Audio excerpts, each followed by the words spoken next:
there, Tuki. Hi, everyone. Hello. Hello. Hello there. Shall leave all the introductions up to our lovely DM. Okie dokie. So first of all, we have a name change for D&D nights. We have decided to go with Heroes and Hijinks so that we don't have to say D&D night every night, and Dragons of Icepire Peak is just way too long to be saying every day. I love the word doip, though. Doip is a Doip great is a good one. We're doing doip. Doip night? Yeah, doip night. All right. So, do you guys want a quick little recap of the events from last time? Of course. Take it away, Ernie. I mean, very quick one, because half of it was spent listening to Grandolph Sagan's backstory, which was the Jesus play. It was good. which is the War of the Medallions. And yeah, I'm not even going to go into any of that. We're going to leave that in the Please past. tell us in detail. Please don't. Absolutely banned from telling stories for another 3 weeks or so. Yeah. Christmas, but lads, or November. after that, you guys went to the Lion Shield Costa. Yorkie flirted with a lovely woman at the Costa and went organized a date for later on in the evening. You then went to Umbridge Hill to rescue Adaba Gwyn, who you found. Well, you were going to tell her about the dragon and urge her to come back to town. However, you arrived to find a beast, which you don't know the name of, Manticore, attacking her windmill with very much luck. And Valen staying outside with the Manticore, and the other two trying to sneak in through the back. And ended up sneaking through a window. You guys managed to give the beast enough food for it to leave, not before threatening Yorkie that he'd come back. You then went back to Fandolin.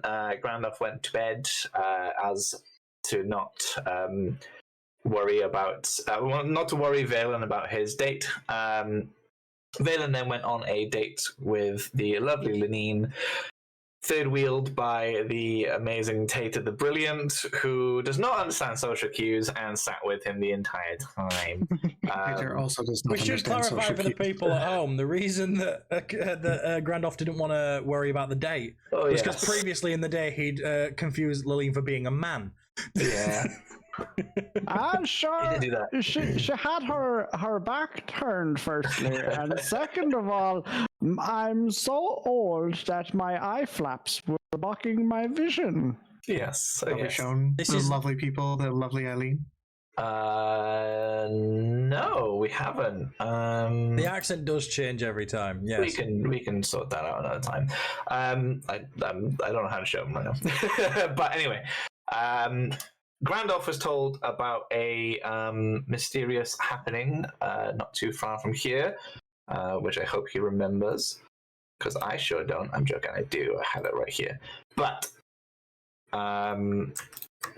you all then went to bed and you went for your long rest. We will begin the adventure from following on from that. And if you just give me 2 seconds. Mississippi to Mississippi. Cool. Right. So, I think you're fucking idea right now. No pressure. Anyway. So, Grandolph, although you don't sleep, you go to your room, and you begin to your meditation as you normally do, and you you close your eyes and you rest up. But this time, instead of meditating, you fall. Everything goes dark, and you begin to fall. You're falling through the sky. And you're above a sea. As you fall down to the sea, the clouds turn dark above you. You're floating in the water, and there's a storm ahead. There is lightning, there is thunder. You're unsure what is going on. There is a mysterious giant figure that you can see in the sky, looking down at you with a very vicious grin. All of a sudden, you are transported. You look around you and you are surrounded by undead. You are on a ship. The ship is sailing through the storm. And the undead don't notice you yet. But they are busy working with the ship. There are skeletons, there are zombies, and there is an Aarakocra standing at the helm. Then it all fades away. You are stood in nothing. The waves begin to reform below you. And ahead of you is a skull with a big ball of fire behind it. And a woman's voice comes to you, and she says, "Death will be coming, but not in my name. You must do what you can to stop it." And you slowly open your eyes, and it is morning again. Bye. Fuck off. So, you guys are all long rested up. You wake up. What would you like to do? Could go for some breakfast. Question: whilst he was having this dream, because obviously we're all going to be in rooms next to each other, was he silent? Is there a chance we could have heard noises coming from his room?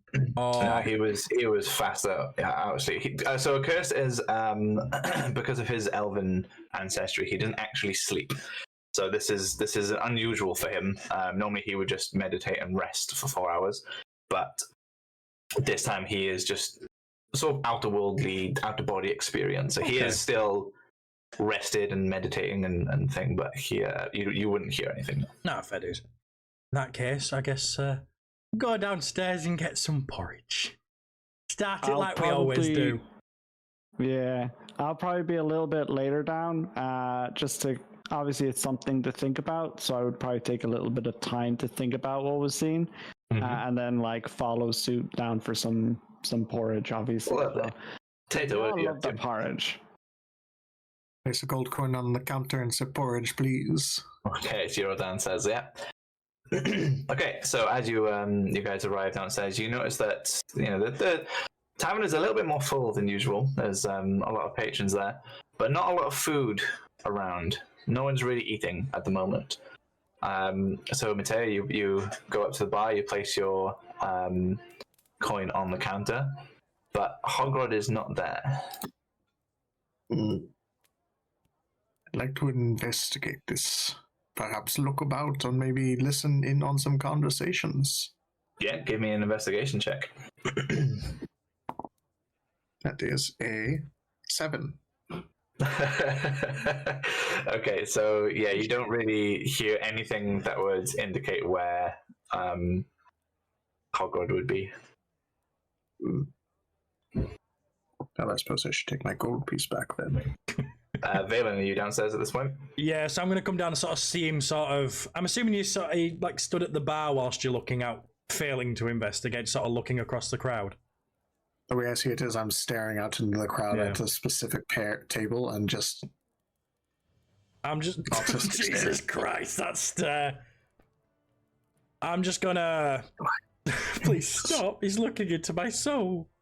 I'm just sort of gonna walk up behind you and just sort of put my hand on your back and go, "Morning. Is it me or does it look unusually busy in here this morning?" Oh, it's you. Yes, it does indeed look quite busy this morning. I was trying to listen in and hear things that I might not hear otherwise. Why are you so close to me? I did not mean to get so close. Sometimes I get over-investigated in my studies. Invested. There we go. I have not had breakfast yet. Clearly I need more brain food. That's the point. Food. Ogrod? Ogrod is not here. Do we know where he is? I do not. Right. I tried looking around and listening, but I was not successful at determining much. I am going to hop over the bar and start running it. I'm not stealing anything. I'm not pocketing anything. I'm just going to run it legitimately. Okay, give me what can we do for a check for that? Just give me a d20. Just a d20. Give me a d20, and give me a charisma bonus. That is a 12 plus 4, 16. Cool. So you go behind the bar. you start like acting like a bartender. You look to the nearby patrons, asking if anyone wants anything. They all kind of look at you like, what? I assume Tater, if you I want place a gold piece on the bar and I ask for porridge, please. Is there anyone working in the kitchen at the back, or does he just run this shit himself? Would you like to go and find out? I would love to go find out. Go. So you open the kitchen door, and Hogrod's wife turns around. Hogwarts wife just brought you food. And just brings the food. And she looks at you. She's like, "What are you doing back here?" I'm just gonna look over. Sorry, I noticed Hogrod wasn't there, and it's getting a bit busy outside, so I've taken it upon myself to run the bar. Don't worry, any gold you gain, I will put where it belongs. I promise. Where is he, by the way? Well, he's gone to see the town master, you fool. Get back over there on the side of the bar, you nincompoop. And then, as I go, I'm just going to go, oh, by the way, you've got one order of porridge. I'm just going to put his gold on the side and just disappear out of the door. She just shakes her head as you leave. As you come back across the bar, the talking stops as the door opens and Hogrod walks through. Am I still behind the bar at this point? I think he comes through and he's Hogrod, there he is. Balin, look, it's Hogrod. He shakes his head and he goes, that bastard town master. And he sort of walks through and he goes behind the bar and he just locks eyes with you and he's like, "What are you doing, lad?" Just gonna look at him. I'm just gonna go, "Pint for your troubles." He just shakes his head and he just pours you the pint and he sort of puts the pint on the table and he's the bloody town master, right? He came out of his house for the first time in God knows how long, right? Straight back in, put some quests on the quest board, and he's gone straight back in. None of us know what we're doing, and he's hiding. There's a dragon about, and he's hiding. Yeah, that sounds like government. Well, right, what can I do for you anyway, lads? I ordered a porridge. For starters, I'm going to remove myself from behind the bar. I don't work here. Good choice. And I'll join you on a porridge. 2 porridges, please, good sir. Right. He takes the gold coin.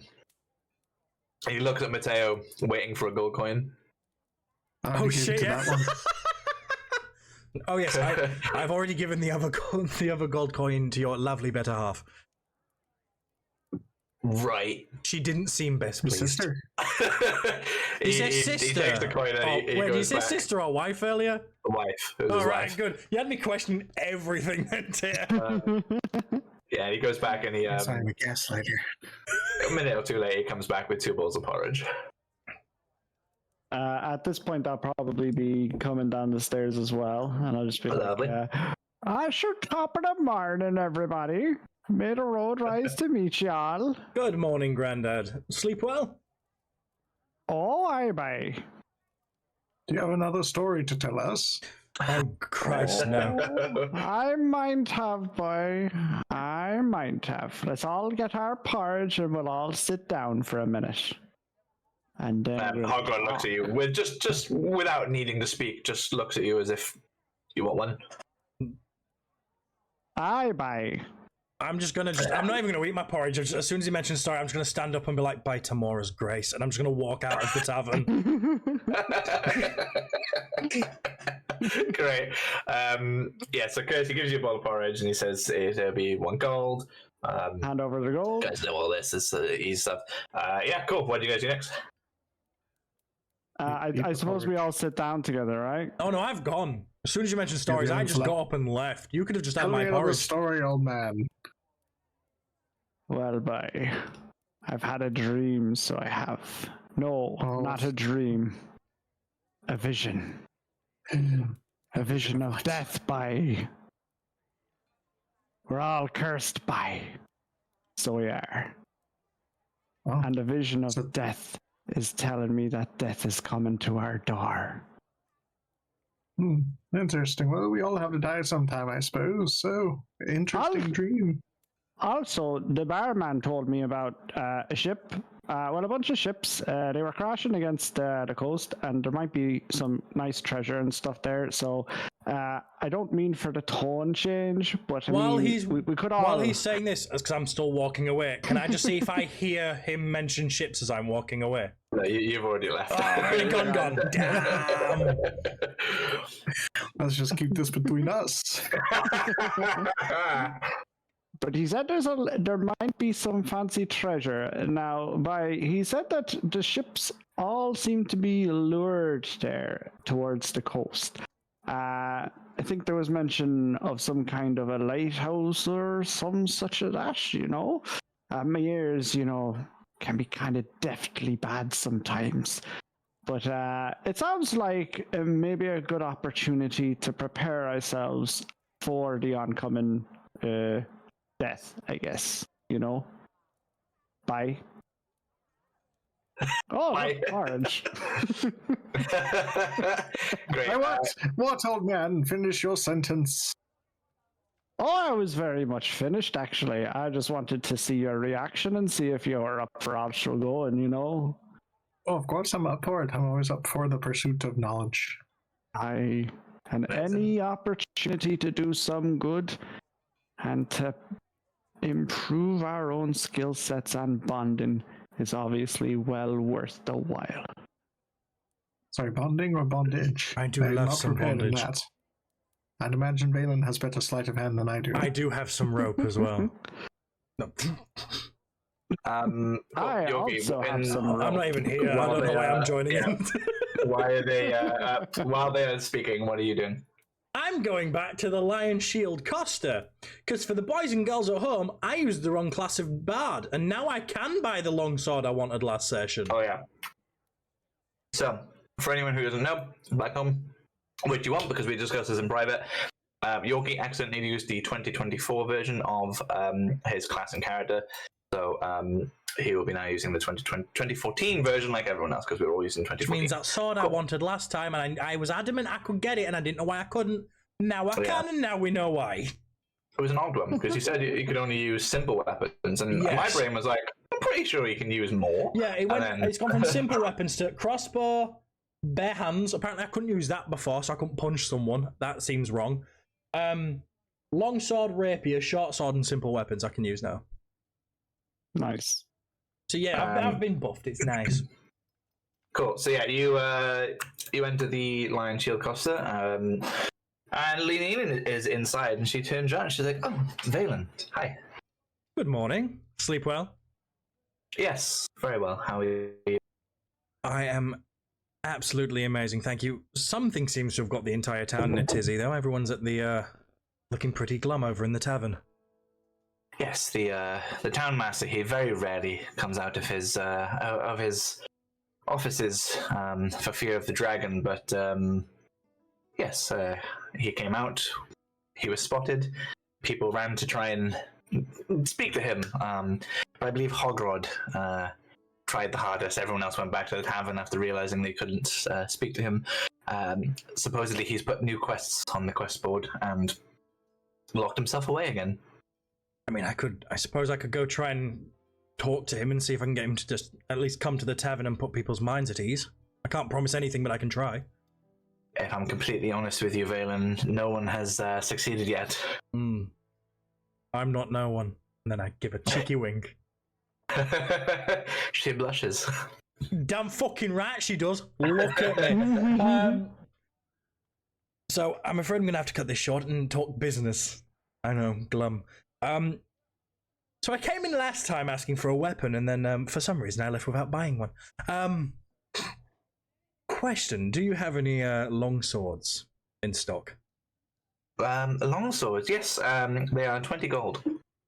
Perfect. Please may I have one? Absolutely. Yeah, she heads back, she brings out a longsword. Fucking A. Right, I'm going to go see if I can charm the town master now. Sure. Wish me luck. It sounds like I'm going to go fucking murder him. got my sword. I'm off to go have a fucking word. Are you heading The back town outside? master happens to be a manticore.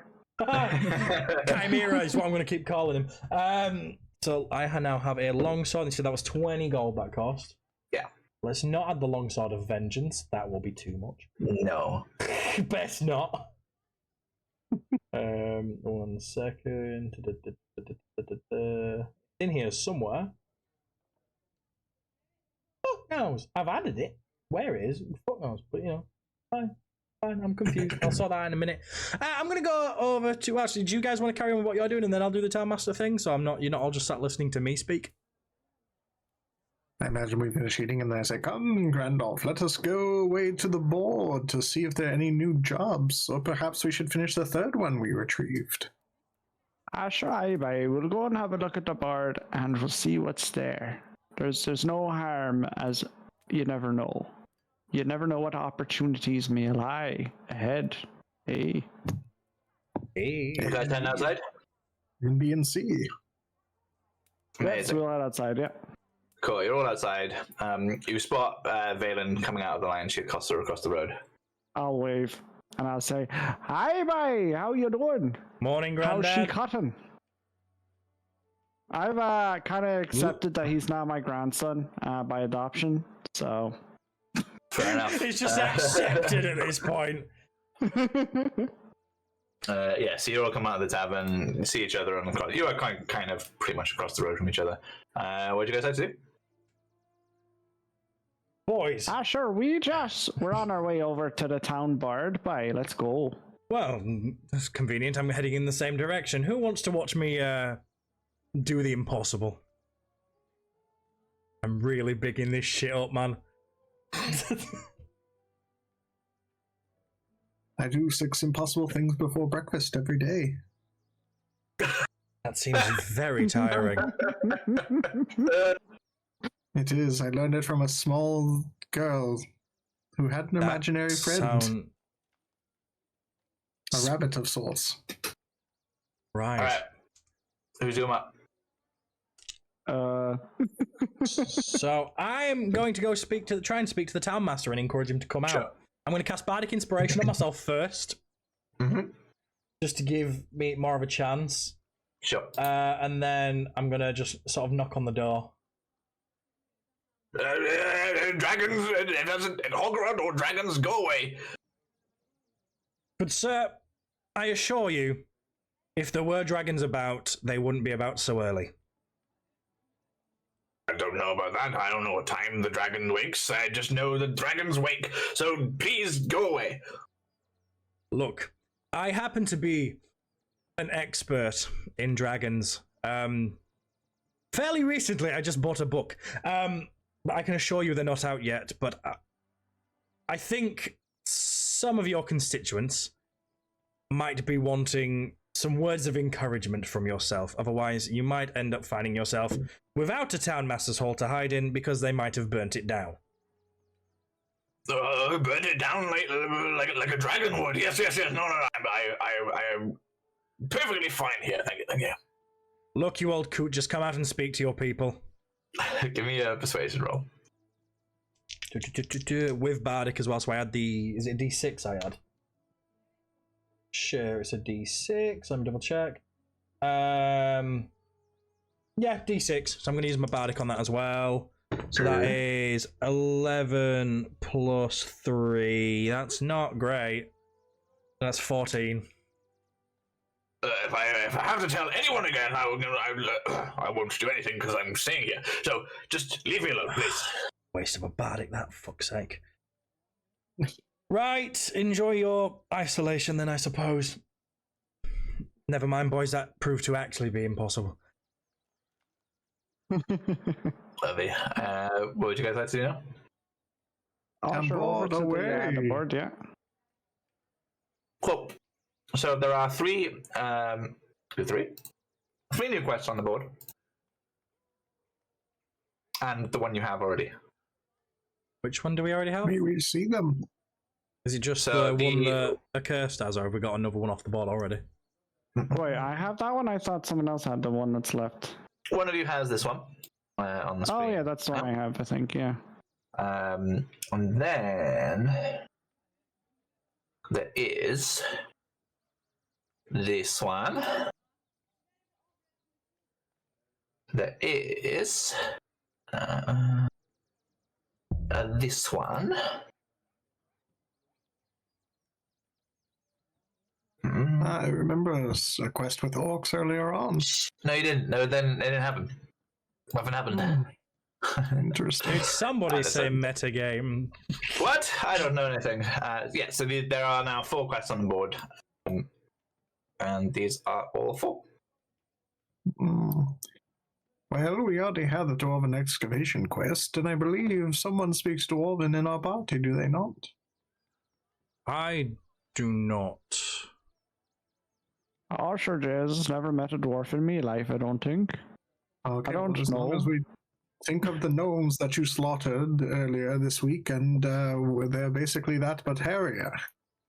I mean, I know what them lot, yeah. I know what a dwarf is, but it doesn't mean I understand what language they speak. I can speak Halflinshire. Give me devils and dickheads, I can tell you exactly what they're saying. Dwarves, not so much.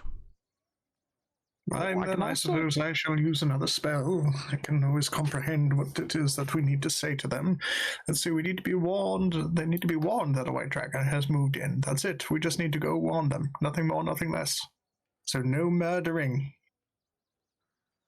I mean, I feel like he's talking to us. Why are you looking at me, by? You killed 5 gnomes the last time we went out to warn people of something. No. I killed 3. Can he roll for deception, please? Absolutely, I can. No, he's not lying. He's just wrong. That is a 14. Does that beat your passive insight? My passive insight is 14. Ooh. Ooh. You said it goes to the aggressor, so that's me. Yay. What would you guys like to? Sure, you lead the way. I'll be following behind. Sure, an old man of myself can't necessarily lead the way because I'll slow yous all down. By. Wait a minute, are you telling me in your journeys of dealing with the deep dwarves you never learn their language? Oh well, we're talking about normal dwarves, boy, not the deep ones. They don't go that deep. Heyo. It's not that deep, man. Sorry. Well, they only keep on the surface conversations very well. Then I suppose we shall move on into the unknown. I mean, this might just be me, but do we really have to go underground again? When did we go underground the last time? The There was an gnomes. above ground structure. It was it was caves. That's underground enough for me. Well, if you wish to remain outside, then I suppose we shall keep you outside, but I think you'd be better off going inside the moisture of filled caves. Sure, that's what she said, by. That's actually kind of funny, Grandad. Well done for you. And just imagine all those shallow beard dwarf ladies. I'm already in one relationship that I don't intend on being in. I don't think I need to romance any dwarves. Fuck it, let's go then. Cool, where you guys going? Dwarfland, to the mines of Moria. No. Going Which direction you headed? to the mountain southwest of here. It's the mountain southwest of it. Excellent. All right, cool. We should probably ask about where the dwarfs are mining. Cloud. Indeed. Turn that one down a chunk. That one's a loud one. All right, cool. So, you guys. Let me just double check this. Perfect. Make sure you send us to the right place so we don't get spoilers. I'm just making sure that the fog of war is on, because sometimes I forget to take away the shadows, so you can, and then you'll just be able to see everything. Okay, so I see everything. I can see everything. I'm just gonna send you something on Discord, Nate. Just no stress. to check something. Yeah, so if anyone watching ever sees any of us just like looking down at like we're on our phones or anything, we promise we are still paying attention to the game. It's just sometimes we need to ask the DM things that we'd rather not say out loud. No, I'm looking at my I'd rather dick. not pay attention. If you see a curse looking down, I'll be concerned because he doesn't have his camera on. You see me looking Who's down, that it's because outside I'm my not paying window? attention. If you see me looking Who's down, under your I'm desk? not paying attention. All right. So, no, Yoki. No. Sick. Depending on, I'll work something out that for you for that. So, you guys head about 15 miles. It takes you roughly to get to the the place you need to go. The canyon's rocky walls rise to a height of 80 feet. At the end of the canyon, a 20-foot high wall of black stone has a broken gate carved into it, with one stone door hanging precariously by a hinge and the other door missing. Beyond this open gate, in the shadow of a great mountain to the east, lies a ruined settlement. All is quiet. Like somebody knew the magic word friend. Shut the fuck up. Yeah, warn you, dwarf people. Okay, I was gonna stealth, but okay. Dwarf people, hello. Approaching it, is there any indicators of like how long ago it was turned to a ruin? Like, was it been burnt down, destroyed? Like, is there any smoke coming off it, that sort of thing? Or Give me an investigation check, please. investigation is 19. Oh, I got 19 as well. Yeah, man. Five. 19 plus. Let me 19 try plus to get 2. the trifecta. Hold on. 4. If he gets 19, does that mean we get inspiration? Oh no, never. Oh, I got 19. Plus nice. 19 plus 2 plus 3. Yeah, I got 19 plus 2. So yeah, so trifecta and 19s. There you go. Cool. So, Nice. everything here is ancient. Okay. I feel less bad about not stealthing in now then. I'm stacking up behind Tater. So it looks like there's a lot of sort of rubble kind of scattered around the ruins of the buildings. You can probably assume there was some kind of natural event that caused the buildings to crumble as they are. There's not much to indicate that things have been broken intentionally or things have fallen or anything like that. It is kind of just like everything has crumbled. As we enter, can I sort of like look around the walls to see if there's any indications of structural damage that could prove hazardous to us? Yeah, give me a perception check. That'll be... I'll be casting mage armor as well, by the way. Sure. That is 14 plus 2, 16.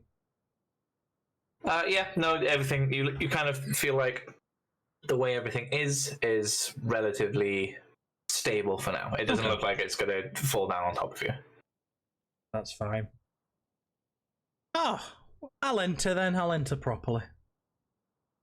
I'll sort of plunk myself around there so I can see. First? Are you going in He's first? already gone all the way up there. I'll go in first. I'll give fuck. I'll go in first. Sure. Okay. So take cover behind the buildings. To the canyon here, so the settlement, it is all kind of just rubble, everything kind of buried away, and just a lot of rubble. You can see that there's a well here that is just piled up with rocks and stuff. There's nothing that can be. How high are them buildings? Are they like fairly high, still knee high? So right now they're probably like knee high. That's the actual what's left of the walls are probably knee high, if that. So Mateo's in like basically half cover then, rather than full cover. It would be a quarter cover. If you lay down behind them, it would be, because you guys are quite tall as well. I feel less bad about not hiding behind a wall now. There is a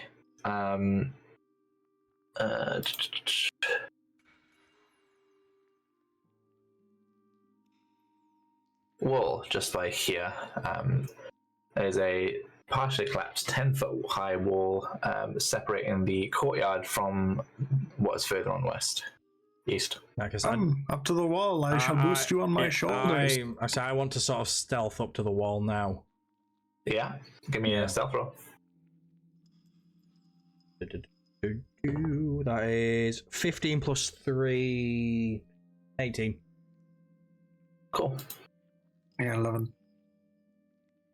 You got 11 for stealth. Asher, when in Rome, where's me stealth? Boosh. As per Randolph's loud usual. as fuck. It's all, What would you roll? all of me bones crackling as I'm walking, sure. I rolled a 6. Okay, no problem. Alright, so are you any of you looking inside?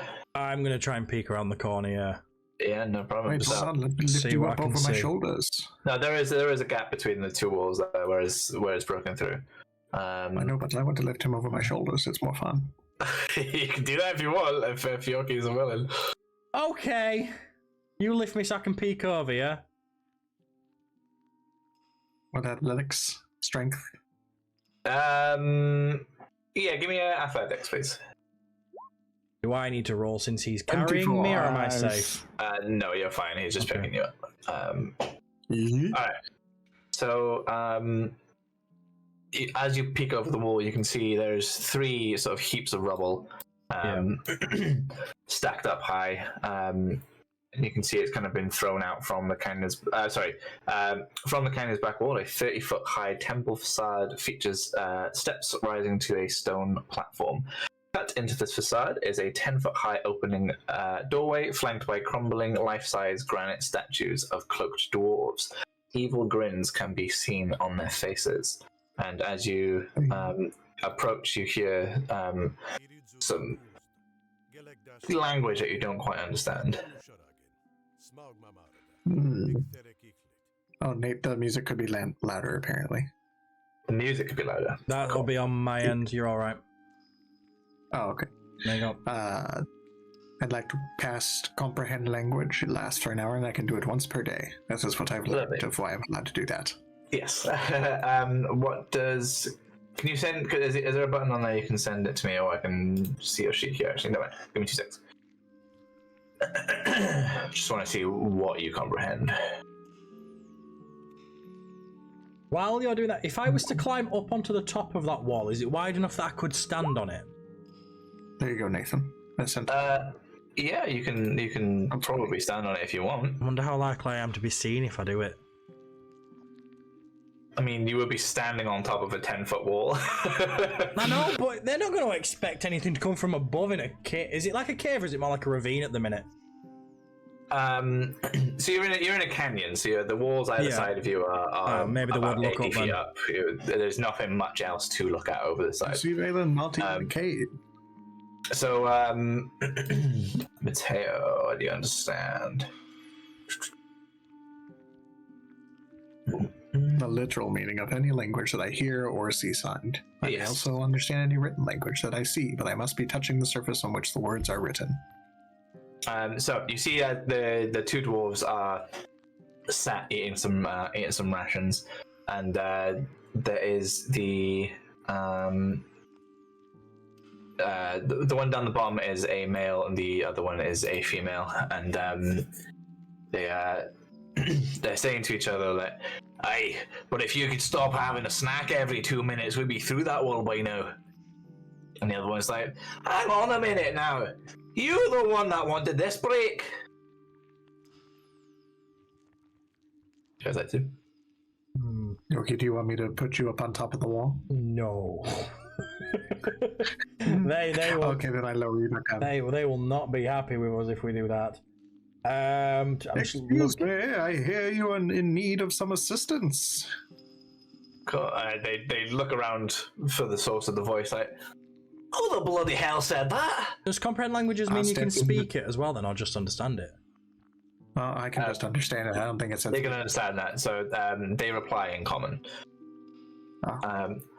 And so they see Tata, and they look at each other. Orc, and they stand up with their they've got a pickaxe each in their hands. Only half orc. Oh, sorry, hold on, I still cursed. Only half orc, my friend. Curse, you and I are just gonna steal each other's accents. I know, right? Like when you were doing your accent as well, it just started to rub off on me a little bit as well. The male friend's only half orc. Yes. The male of the dwarfs goes, "Aye, and what do you want, half orc?" Well, we were quested with coming to warn the dwarves that there's a white dragon about. Wait, does it say white? Just a dragon. I think it said white dragon. I told you a white dragon, yeah, because I saw the dragon flying around. I think it also said on the flyer. A white dragon, eh? Well, I tell you what, we're a bit busy in here, you know. Oh, so can we help you? And then maybe we shall all leave and retreat into safety. Aye, I reckon you could help us. Big strapping lad like yourself. They lower their pickaxes down. They're gonna love this then when I just appear out the other side going, hello. I've also got 2 friends over here. They're going to help as well. Even better, lad. Come on in. This sounds strangely like voluntary slavery. Let's see where this goes. Other than genocide, I suppose. I mean, I'm not afraid of a hard day's work. Grandolph, are you coming? Sure, I feel like I can definitely help, yeah.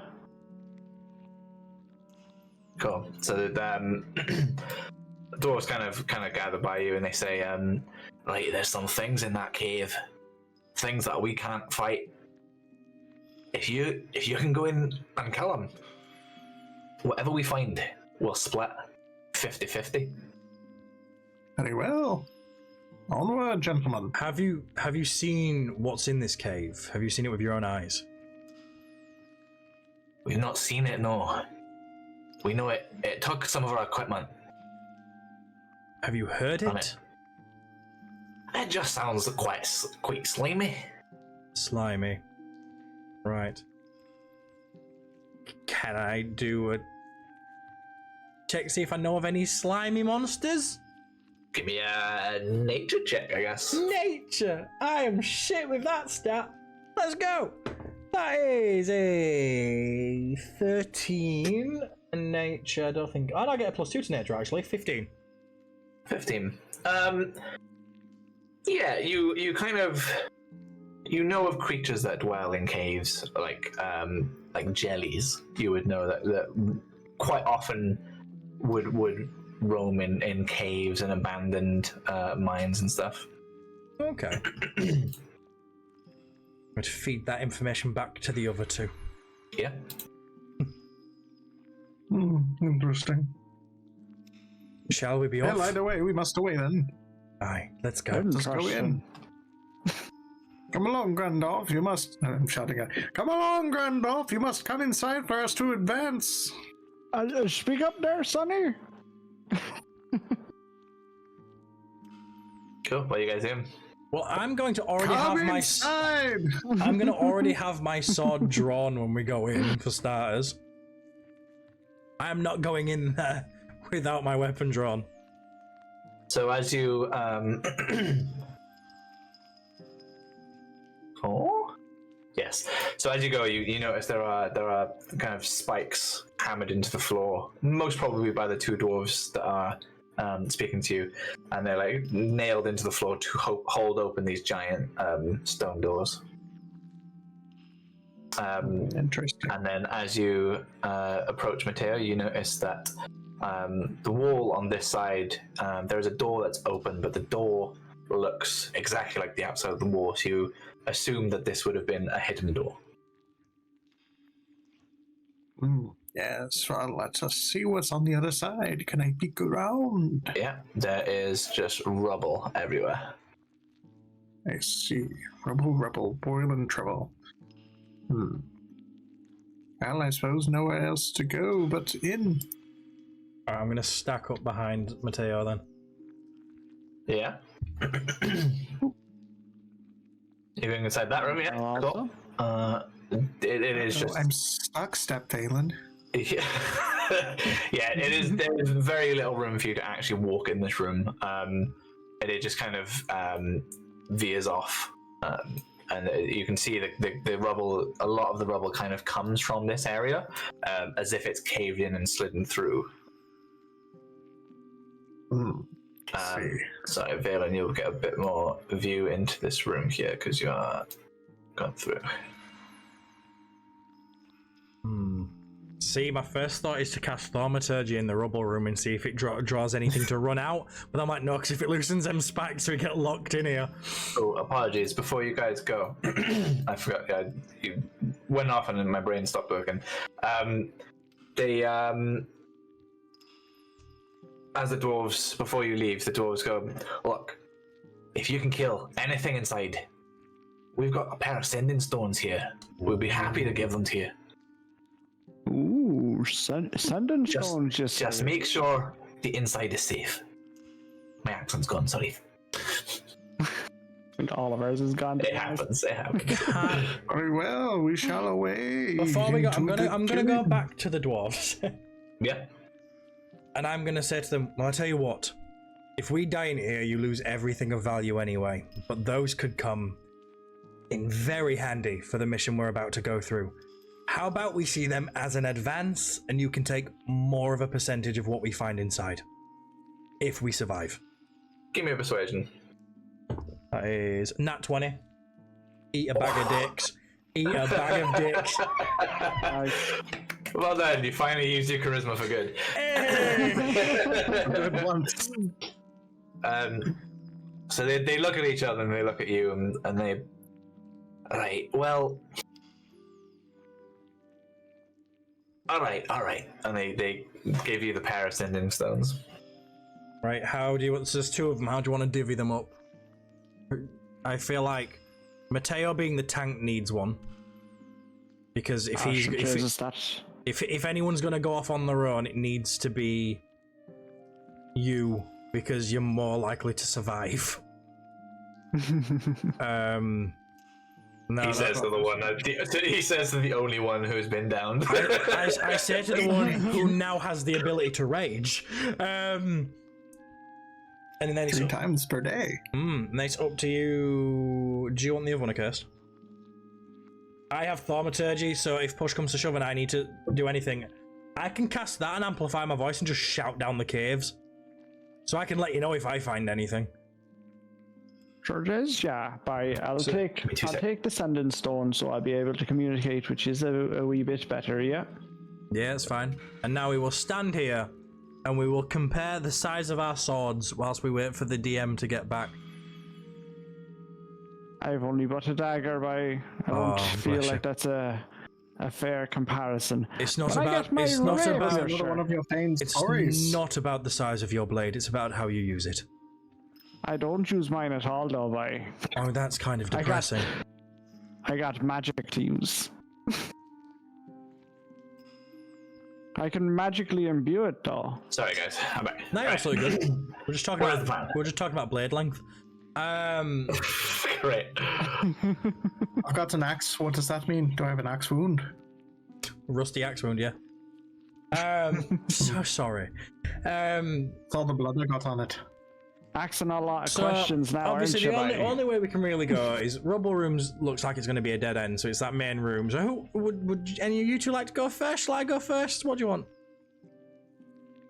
It's never wise to put the wizard first now, is it? Well, it depends. Do you have anything that could maybe light the way? Well, haven't we all got dark vision? I believe you do, yeah. Yes, we don't need it. We're fine. Yes, but enclosed spaces might be hidden in shadows, even for our dark vision. That's true. Bugger to it, and then I'm just gonna walk in. Just gonna stroll. I'm gonna stand in the middle of the room. What do I see, DM? Amazing. Okay, so. Oh wait. You enter the room. I need to start remembering that we can check for traps in this game. The way you said "amazing" made me scared.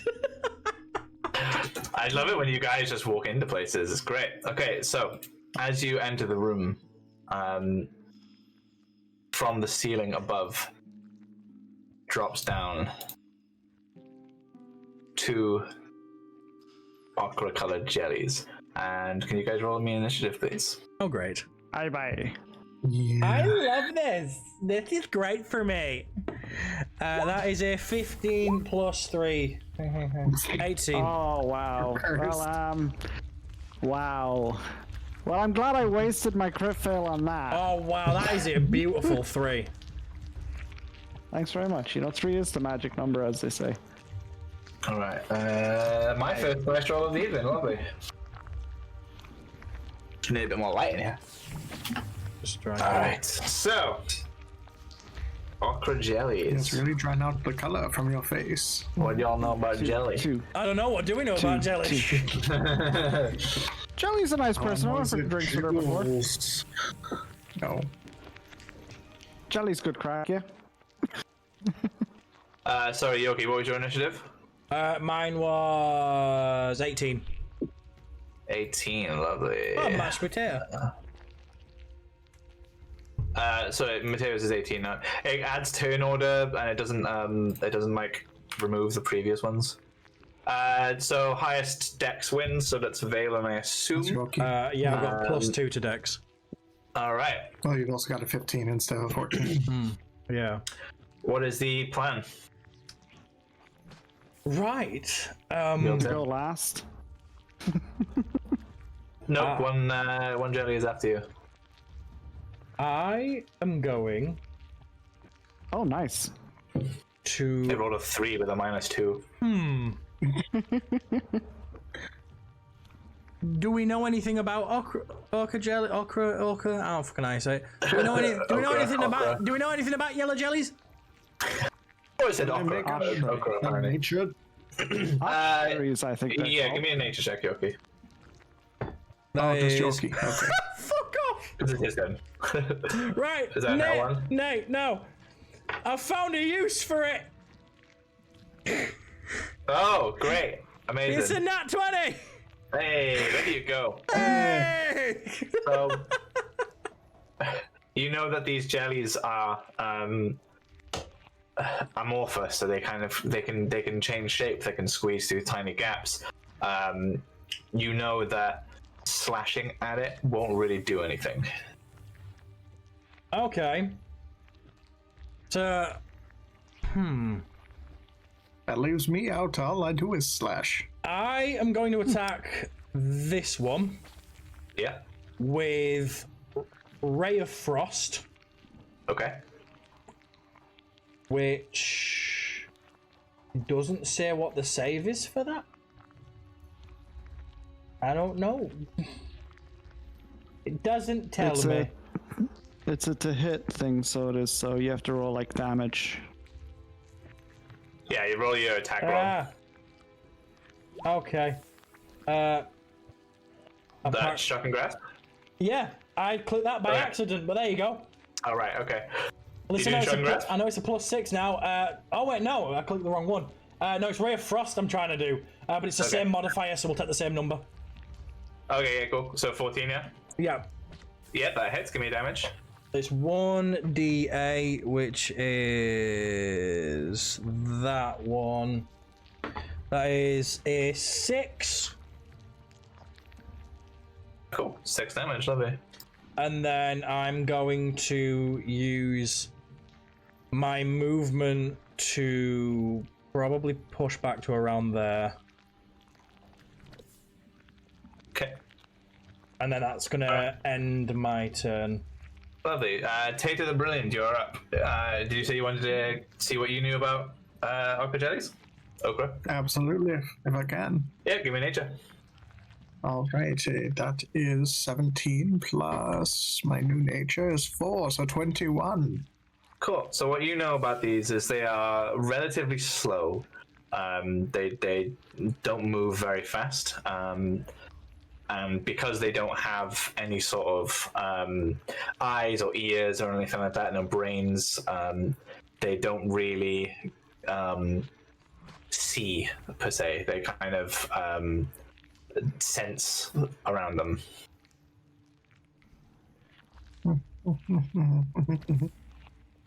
Gandalf, they don't really see, they just kind of sense around them, I believe. So I also believe there was. Oh, wait, what? I know what Yorkie knows. No, he did not say anything. Damn it. He did not relay the Well, time to information. go run in and be eaten.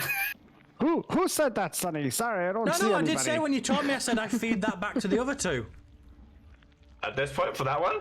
I believe you said that earlier When I did my nature roll. Oh, wait, shit. Yeah, first one no, you I did, did. not Yeah, for this no, one. ignore me, yeah. I got mixed up because I've got- done you- two. Yeah, you said there was jelly. There could be jellies inside, but Yeah, you did no, not. I remember you did not now. let them know that slashing them does nothing. So Fuck. Can I tell them now?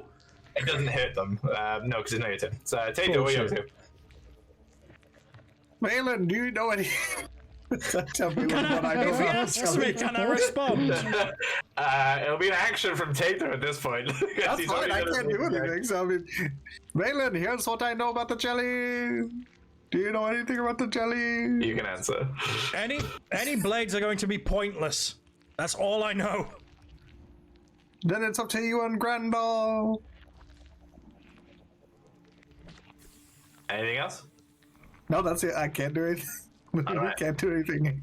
So this jelly is going to start sliding over to Valen. And that's it. Grandolph murdered them. Aye, bye. The genocide. Gandalf, you're First, I'm going to obviously see what old Grandalf Saggins knows about these owl critters. give you a nature check. That aren't owl critters, really, technically. Yeah, you don't really know much about these creatures. You've not encountered them before. Sure. Well, he'll have heard me. knows He'll how have to heard do- me shouting the stuff to. Yeah, so he's got that at least. He's got both of ours, so he knows what we know. Sure, Jesus, by not having any issue. Sorry. Immunity to fucking slashing doesn't do anything for this old man, you know. But I'll show them an oldie but a goodie. Firebolt! Oh, fuck. That hits. Give me damage. No shot. Oosh. 4 damage. Which one you hitting? Assuming the one you this can one see. here, Yeah. Cool. Burn, All right. baby, burn. This jelly is going to slide its way forward. Oh, I was gonna move away. on up. Sure. Sure thing. All right. Valen, it's back to you. Right, so they don't see, they sense, which means I got a plan. Not that they don't. They're kind of. It's a weird sense. They are seeing you, but it was more that they won't be blinded or anything like Right, that. I'm glad you said that because I was going to use thaumaturgy to mask my footsteps, so they didn't know Oh, where I yeah. went. But that wouldn't it's work. a weird sight. It's called blind sight. They've got so it's almost like short sightedness. I'm going to. That has knockback, doesn't it? But if I use that, I can't. Because speaking's an action, isn't it? To shout stuff to each other. It's not a bonus action. Yeah, if you're having a conversation, it's going to be more of an action. You can, if you want, you can shout something as you do it. But if you want to have a bit of a back and forth, it's going to be action. Right, I am going to stay where I am. Okay. If I use Thunderwave, that's going to block it from that one, isn't it? The pillar's going to block it from that one. Yes. You because you're at the pillar here. If I moved, if I moved there, it'd hit though, wouldn't it? It'd hit both. Yeah, you can hit them both from there. Yeah. I am going to use Thunderwave from there to try and push them both back. So that requires a Constitution 14 to save.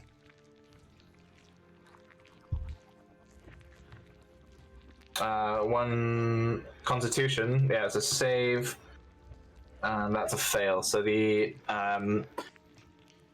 where's my keys? So the one here fails. It's 1d8 for a fail, 2d8 for a. Yeah, they both take damage still, don't they? I believe. Roll a 2d8, and then the one that doesn't take it takes half. Okay, so they are d8s I've got out there. Yes, I think that's not. I almost rolled a d12. So that is an 8, which is nice, and a 2, so 9, 10. So 10 to one, 5 to the other. And as I cast it and I hit them, I'm just going to shout, "Take down the pillars!" Okay. With you inside. So it sends them I'm back moving in a second. So that knocks them back 10 feet. Cool. So the one down the bottom here just slurps around the pillar as it flies back. Does it knock both of them back, or only if it failed? Just the fail. Just the fail. And then Okay, I'm going to move back into I'm going to move back to here, because obviously we've still got. I'm assuming that pillar there that's crumbled is down. There's only the 3 holding the room. No, it is still up. There is just it has just been chipped away at. Would that thunder wave have done any structural damage to that one? You didn't hit it from where you were. No, I didn't. That is true. Good correction. Yeah. Right, I'm just going to stand there You then. hit this pillar, which they are very, very sturdy stone pillars, so it didn't do anything to it. Maybe that plan's not going to work then. But yeah, no, I'm going to stand there then. And that's going to end my turn. Tater, you are up. Yes, I think I would like to do a little bit of prestidigitation. Mm-hmm. And I'd like to, because here's what I can do. I can create a sensory effect. Ooh. I'd like to create an odor that is similar to Valen's behind the creatures. Or I thought you were going to say similar to Valen's behind. Similar to Valen's behind. He's farting over in that direction. Sure, yeah. Anything else? No, I shall shoot it just right over here. Oh wait, I need to change it to acid damage, not fire damage. Oop. How bad's It's my right over behind? there. So like here, yeah? Yeah, like farts right over that way. Lovely. Anything else? Nope, I can't do anything else but my some minor spells. Lovely. I mean, I guess I'd like to look around the room to see if there's anything that Valen might have missed Like what? from the safety. Any switches or buttons or levers or traps he might have tripped. That would be an action, as you've used your action here, if That's you're okay. properly looking around, yeah. Alright, the okra jelly is up, and it's going to move up to here. And, Valen does a 21 hit. Ooh, let me think. Yes. Yeah, a little bit. I can just scrapes by, yeah. 5. I'm about to have a very bad day, aren't I? So that's going to be 5 bludgeoning damage, plus 1 acid damage. Ooh. So as it gets to you, it just lifts itself up and just kind of flops at you. Quite a strong hit as it hits you, and there's just a slight burn as it just catches your skin. I am underneath down there. to 17 health. And then we are to Grandolph.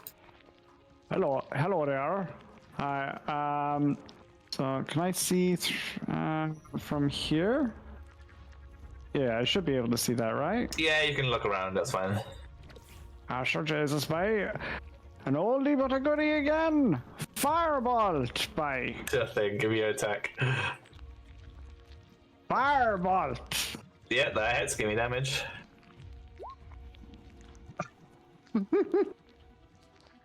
How much damage is that? 1. Nice.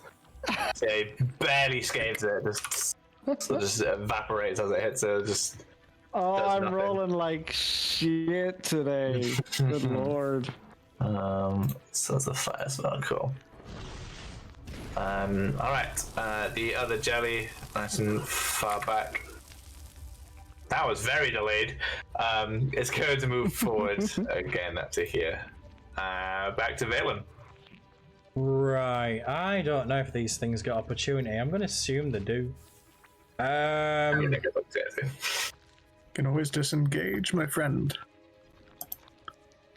I can disengage, that is true.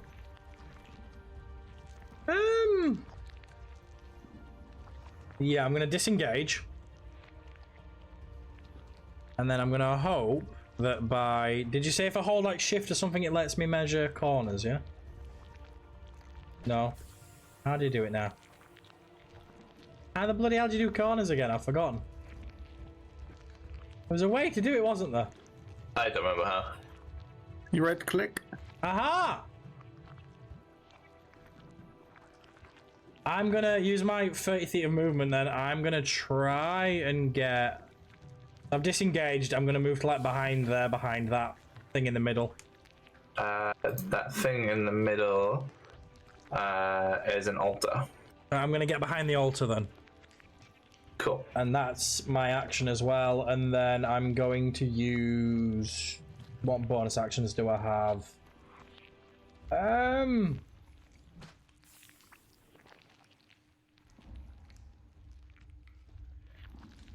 Oh, actually. No, never mind. Yeah, I'm going to stay where I am. That is... So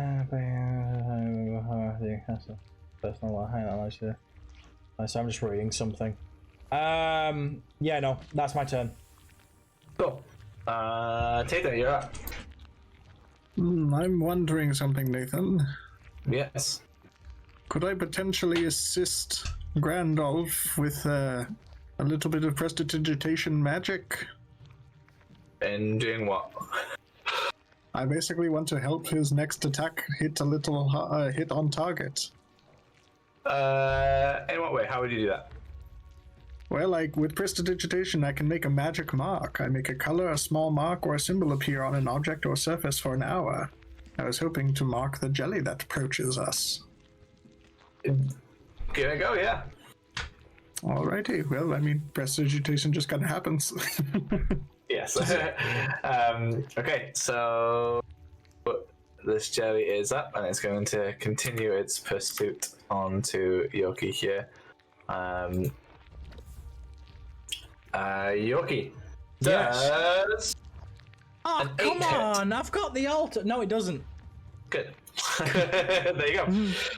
So yeah, it flops itself at you, but with the altar in your way, it kind of just misses to the side of you, and you like move back. You're like, ugh, as the sizzle kind of goes across the altar. Grandolph, you are up. Gonna continue on this one with an oldie but a goodie. Also, hello there. Firebolt. Cool, that hits, yeah. Even though the mark was on the other one, but it hits Just for a 6. Lily laughing at Fireball. Yeah, As it is, my damage is better now. that's the sound the fireball makes as a laugh. Cool, yeah, that's hits the jelly again, and it kind of like it hits inside, and you can see the jelly appear to shrink a little bit. Nice. And I'm going to step away again as well. Lovely. However, this one is going to move up and throw itself at Mateo. Mateo does an 8 hit. No. Lovely. Valen, you're up. Did you just do an impression of my voice then? Lovely. No. Lovely. Lovely. Bastard. Lovely. That's lovely. That I is. would That's say lovely. lovely. Lovely. Lovely. Oh, yes. I am going to cast Magic. No, I'm not. Never mind. Cancel that one. I mean, I could, in theory, but I don't know if I want to. It doesn't do a lot of damage. I am going to use Sorcerous Burst. Okay. Which is a cantrip, which is just my standard damage roll. So that is a ranged attack. So you're going for the one closest to you? It would be with disadvantage because you are within melee range. Question. Yeah. I have access to, when I can find it. Where's it gone? Where's it gone? Where's it gone? tempestuous magic. It says, as a bonus action, you can cause gusts of air to surround you before or after you cast a spell of... never mind, that answers my question. I was going to ask if cantrips count. In that case, I am going to use my tempestuous magic to try, and it's still going to put me in opportunity range, isn't it? Can I work my way around it to around there without triggering opportunity? Yeah. So I'm going to work myself to there. And then I'm going to use my tempestuous magic to fly 10 feet back. Which I believe would be back against this wall again. Yeah. Yeah. And then as I do it, I'm going to turn around and I'm going to cast Magic Missile, all 3 hits on that one at level. It's a level 2 spell, isn't it? So. Yeah, roll me some damage. So it's 3. Level 1. So level 1. Upcasting. It's because I'm multi-classed, isn't it? So yeah, so it's 3 darts of magical force each, 1d4 plus 1. So spells when you use a spell slot of 2nd level or higher, right? I'm using a 2nd level spell slot to cast a 1st level spell. Why? You basically get more damage. No, Yeah, it's Do like you have 2nd level spells? I've got 2 2nd level spell slots, but Magic Missile is only in the 2nd level, but it said it's casting at 1st. Yeah, well, magic, like, you wouldn't have a 2nd level spell slot if you've multi-classed already as well. So you'd be like level 2, level 1. So it's classed So as you a get, 1st level spell, but it uses my 2nd. Yeah. That's really weird. So would I cast it at 1st level or 2nd then? It'd be cast at first level. But he'd use my 2nd level spell slot. That's fine. In that case, yeah, it's just Like Magic Missile. 3 No, darts. you've got it in 1st level and 2nd level here. No. You've got 2nd level spell slots. In your 2nd level spells, Magic Missile is in there. Yeah, but it's not in my 1st level. That's oh no, it is there. What the fuck? Right, Right. wait, No, does- no, It does I'm being it blind. does I'm being on it. blind. In that case, 2nd level. When you cast it in the 2nd levels, 1 more dart for each slot, so it's 4 d4s I need to roll. These are really pointy on the corners. Okay, so I'm gonna use my tempestuous magic. I'm going to shoot back to here in midair, and then whilst I'm doing it, I'm just gonna turn around, draw some cards from my deck, and just fucking yeet them. So like fan them. Yeah, give me So the that damage. is so it's a Your fan 1. attacks. Oh, so yeah, 1, a 2, so that's 3, plus another 2, that's 5, plus another 2, that's 7. So plus 4 to that is 11 total. Nice. So all of them hit the ochre All jelly. of them hit, yeah, which is nice. Yeah, just kind of blasting into the jelly, and yeah, it splats a little bit, and it kind of it shrinks back just quite a little bit. It's looking quite weak. Yes. Just And then, to say sorry as well. Yeah. Say sorry. Like, you All right. wouldn't have any 2nd level spells at 3rd level after multi-classing though. So, because you'd have one level into one and then 2 levels into the other, and you only get 2nd level spells at level 3 in any class. So I'm if that kind of, makes so it would have sense. been at 1st level. So we'll take away. Yeah. What did I roll? So we'll take away one of the 2s. So Sorry. take away 3 damage from what I just did to it. Then. Sure. Either way, that's still what I've done. I'm totally backseating right now. No, it's fine, mate. It's strange that he's got 2nd level on his It is. It's It's on the really character sheet, strange. yeah. But yeah, so that used my Add 2nd to level. optional one. So in that case, yeah, I'll use one of my 1st level slots for that. Then fuck you, game. Save my 2nd levels for later on. Yeah, and that is what can I do as bonus actions. I don't think I can do much, can I? I will cast Bardic Inspiration on the lovely. Oh, I can't see you. Oh, you can hear me though, and you're within 60 feet, I believe. That's fine. I believe you're within 60 feet, anyways. It looks like it should be. Oh, easily. Yeah, I'm gonna use Bardic Inspiration on Grandolph. Lovely. Hi, bye. What are you doing for the inspiration? I'm just gonna sort of take a. I don't know. I'm just gonna get like a rare card with a really funny picture on it, I'm just gonna sort of like curve throw it around the corner so it glides and just like lands in his pocket. The magic cards, I can do whatever the fuck I want with them. He just finds it cool and it inspires him. Lovely. Yeah, so Curse, you get your inspiration. And Tater, you're right. Son of the 2 of diamonds. It's time. I want to grab the jelly as best I can. Grab and it. Throw it at the other jelly. I love you. Can it be grabbed? But it burns, doesn't it? So are you going to take damage from that? I will gladly take a bit of acid damage. It means I can yeet the thing. Do you get advantage to your throw if you rage? If I rage, I will bring this entire place down because I will go to the size of a giant. Ah, yeah, let's not do that. Oh. So everything's about 10 foot high at the moment, so yeah, you probably definitely hit.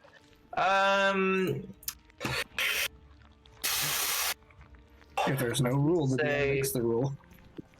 It doesn't say it can't. Yeah, give me your athletics check, I guess. Oh, let me actually roll the dice for this one. This one feels important to roll the dice for. All right, that is a 9 plus 5, 14. Yeah, so you grab hold of it, but you just quite can't get any sort of grip around it. Dang. Oh, just so you know, when I cast that Bardic Inspiration on my last go, that didn't count because that Tempestuous Magic class is a bonus action. Oh, yes, it does, yeah. So, That was my I know mistake. you don't have... No, my 2 of diamonds. Sorry! Well, that was my main action. I suppose my bonus action will go into a rage. Okay. Yeah, so, what... Explain the, your rage to me. Okay. So when I go into rage, I... Oh, boo, I could have done that. Anyway. My reach increases by 5. If I'm smaller than large and there's enough room to grow, I grow to large, along with anything I'm wearing. If not, I do not grow. Otherwise, I get resistance to bludgeoning damage. And resistance to bludgeoning, slashing, and where's the last one?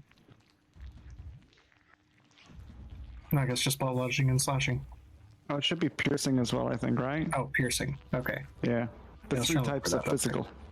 Yes. Cool. Range check for them. So reach increases by. So do you get? Is that 5 foot bigger? Oh no. Well, large would be. So there's not if enough there's room. Yeah, so you don't. Yeah, so in this case, you are quite close to. I mean, actually, you're inside the tunnel at the moment. So yeah, there isn't enough room for you to grow that big at the moment. But yes, you are currently raged. Nice. Lovely. Rawr.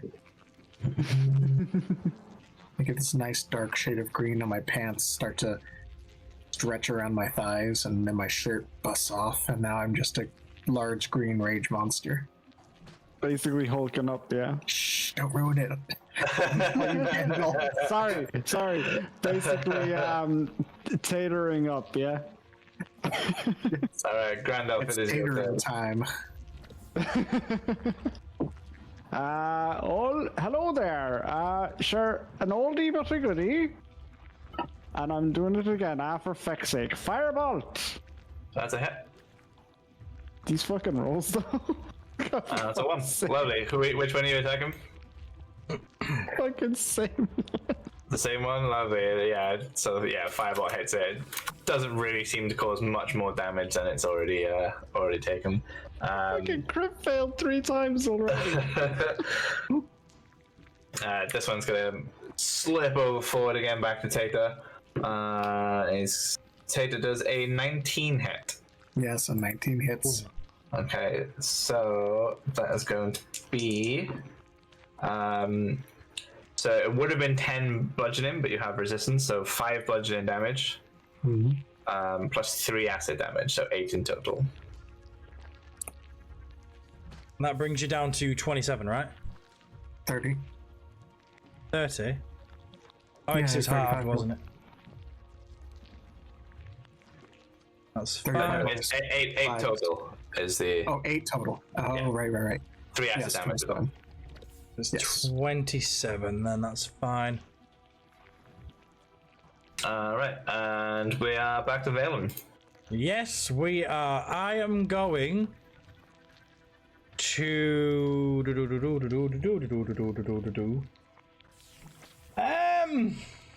it's a good question. I am also going to cast Firebolt. Cool. Give me an attack roll. So it's 12 plus 6, 18. 18 hits, yeah, give me damage. And that's 1d10, which is that one? Yep. Oh, 2. And I'm going to strike this one next to the altar. Yeah, cool. Yeah, it's looking very, very weak at the moment. It's And now, tiny compared to what it used to be. Bardic Inspiration. 2 of diamonds. Curve throw. Lands in Grandolph's pocket. Yeah, cool. Inspired, motherfucker. The card flies round, and as the ochre jelly is kind of regaining its shape, the card flies through the middle of it. And Grandolph, you just see this card fly at you and just land in your pocket. 2 of diamonds? And you're like, sure. wow! You're amazed by it as well, so you get your inspiration for you. But amazed by the throw, and then you're like, wow, 2 of diamonds. Nice. Best day ever, boys. That's my turn done. Yeah. Tater, you're back up. You know, the throwing thing did not do so well, so this time I shall simply melee attack with my fist of fisting. Give me your attack damage. Give me a attack roll, sorry. Yes. That is going to be 17 plus 5, 22. Definite hit. Give me a damage. I think for unarmed strike, it's just 4 bludgeoning damage straight. Do you get any extra for raging? Nope, I don't believe so. Nothing 4 changes. No problem. So in your rage, yeah, you just punch this jelly, and some of it just splats against the wall. And then this one is going to slip its way back over to Valen once again, and Valen does a 21 hit. Yes. Fuck, they're getting good with these rolls, aren't they? No, dude, I've rolled high quite consistently. Oof. Oh, that is 12 bludgeoning damage. Oh no. Oh, sorry, it does 6 damage, Nate. My bad. I do get 2+2 damage. I was like looking for it, but it wasn't showing on the sheet. So Yoki, that is 18 damage in total. I'm down. Oh my god. I'm down. That is 3d6 rolled at 6s. I am down, boys and girls. You're down. Oh my god. All right, so you guys watch as the pod just slams into Valen, and the acid just starts to slowly burns his face a bit, and he drops and he just falls unconscious to the floor. 6 scar. My son! No! Grandolph, you're up. Me grandson! Alright, Grandolph will move into position here to get a line of sight, obviously, with this one. And he'll say, get off of my grandson, you bitch! And he'll cast Fireball! Ignore that. That was an accidental roll. That's fine. I was seeing how it worked. Boosh! 3, cool. Oh, fuck. It is very, very weak, but it is still holding its form. What the fuck can I do as a bonus action other than teleporting? That'd be good, you know? Teleporting is basically it. Right, I am going to use a bonus action to cast Healing Word. Oh, yeah. So just on someone you can touch or someone you can see. Healing is- Word is a ranged healing, so it is. So It's someone who can hear you, I believe, isn't it? hi bye. Within obviously 60 feet. Does it work if I'm down? Yep, it'll heal you basically to get back up again. Sweet. But you'll be prone, but you have to like use a bonus action to use get a up. bonus basically, action to get it, that's fine. Or your movement or something like that. Just double checking that, because He can hear. Yeah, that's fine. Cool. Yeah. So, how many? So 5 health for Valen as he drops to the ground, and immediately, as he hits the ground, Grandolph's words just reach him as he starts to fade in consciousness, and immediately wakes back up, and he's so because it took me to -1, will that still just flatline 0 and then go back up to 5? Yeah. That's fine. Thank you. I appreciate you, you sexy, saggy bastard. I'll try by. And the jelly by Tater is going to once again attack for a 17. Yep. That's a hit, and it is going to do 8 halved is 4 plus 5, so in total 9 damage. Cool. And that sizzle you just heard was the Mateos skin as the jelly. Hits. Alright, Valen, you're currently lying down against the wall behind you. Alright, so what do I use to get up? Is it bonus action or is it movement? There's an action to get up, I believe. An action? Can I cast spells lying down? Isn't it half your movement?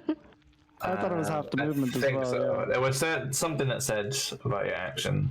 Do you want me to have a quick Google? Yeah, I got it there. Sorry, good. Pruned. Second one.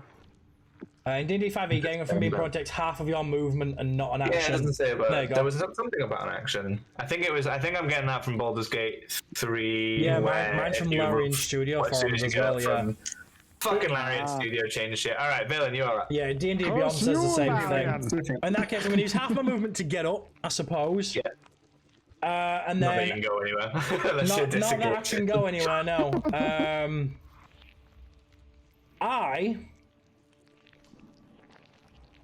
Because I can cast it...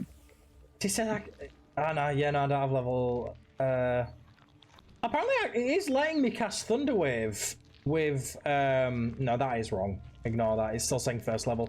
I am going to try use Thunderwave again. Okay. Which is a 14 Constitution, which I think is a stupid idea, but I'm going to try it anyway. Yeah, it fails. Oh, thank fuck for that. So it's 2d8, which is that one and that one. So it does a 5 and a 6. So it does 11. Lovely. And it's cast back 15 feet. Regardless, it is cast back and spread across the floor and the walls of the temple. So just for flavour, when I do Thunderwave, I pull one card and just lay it flat on the floor in front of me. Nice. There you go. Have some flavour. Lovely. All right, Tater, you're up. You've burned me with acid. You've hurt my friends. I'm going to smash. That's an 11 hit. It does indeed. Is that straight 6? Yep, that's just a straight 6. I'm bludgeoning. I love that. And you just slam down on it and just jelly splats across the walls and the doors next to you. And Grandolph, you're up.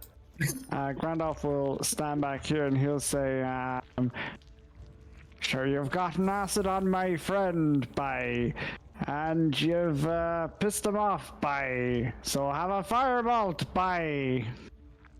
And let me just find firebolt. Dude, you fucking firebolt.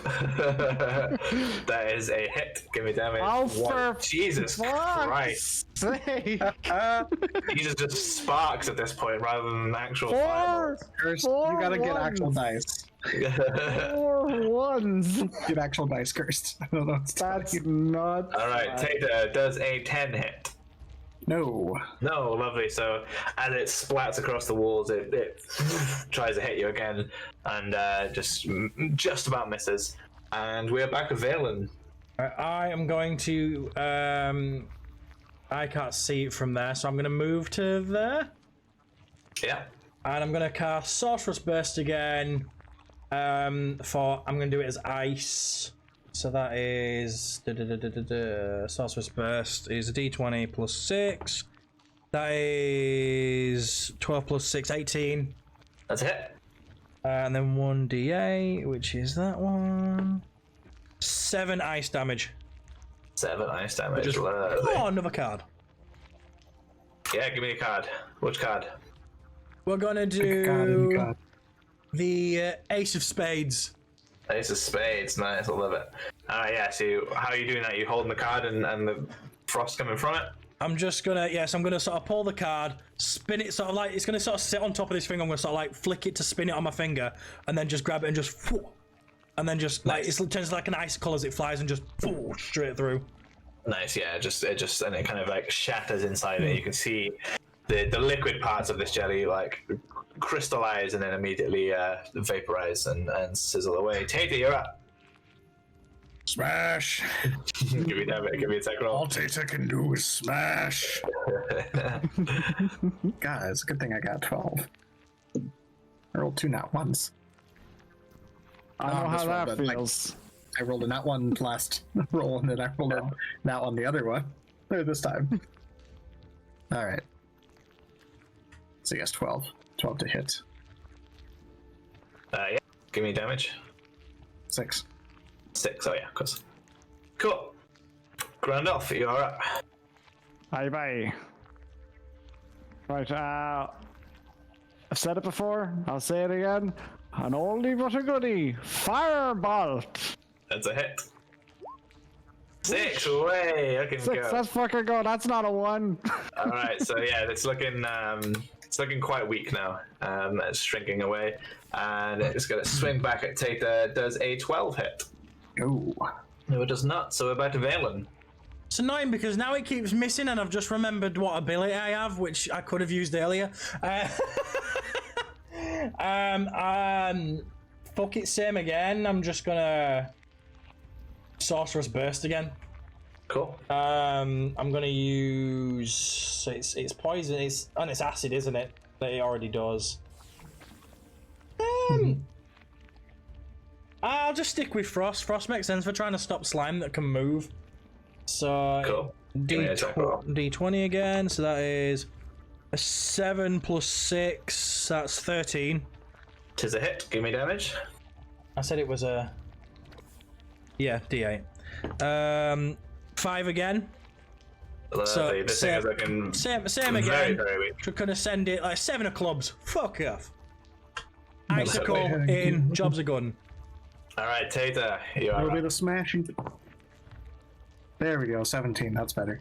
nice. Straight 6 6. damage. How would you like to kill it? I imagine I've just been pounding at this thing. Hey, yo. Suplex it.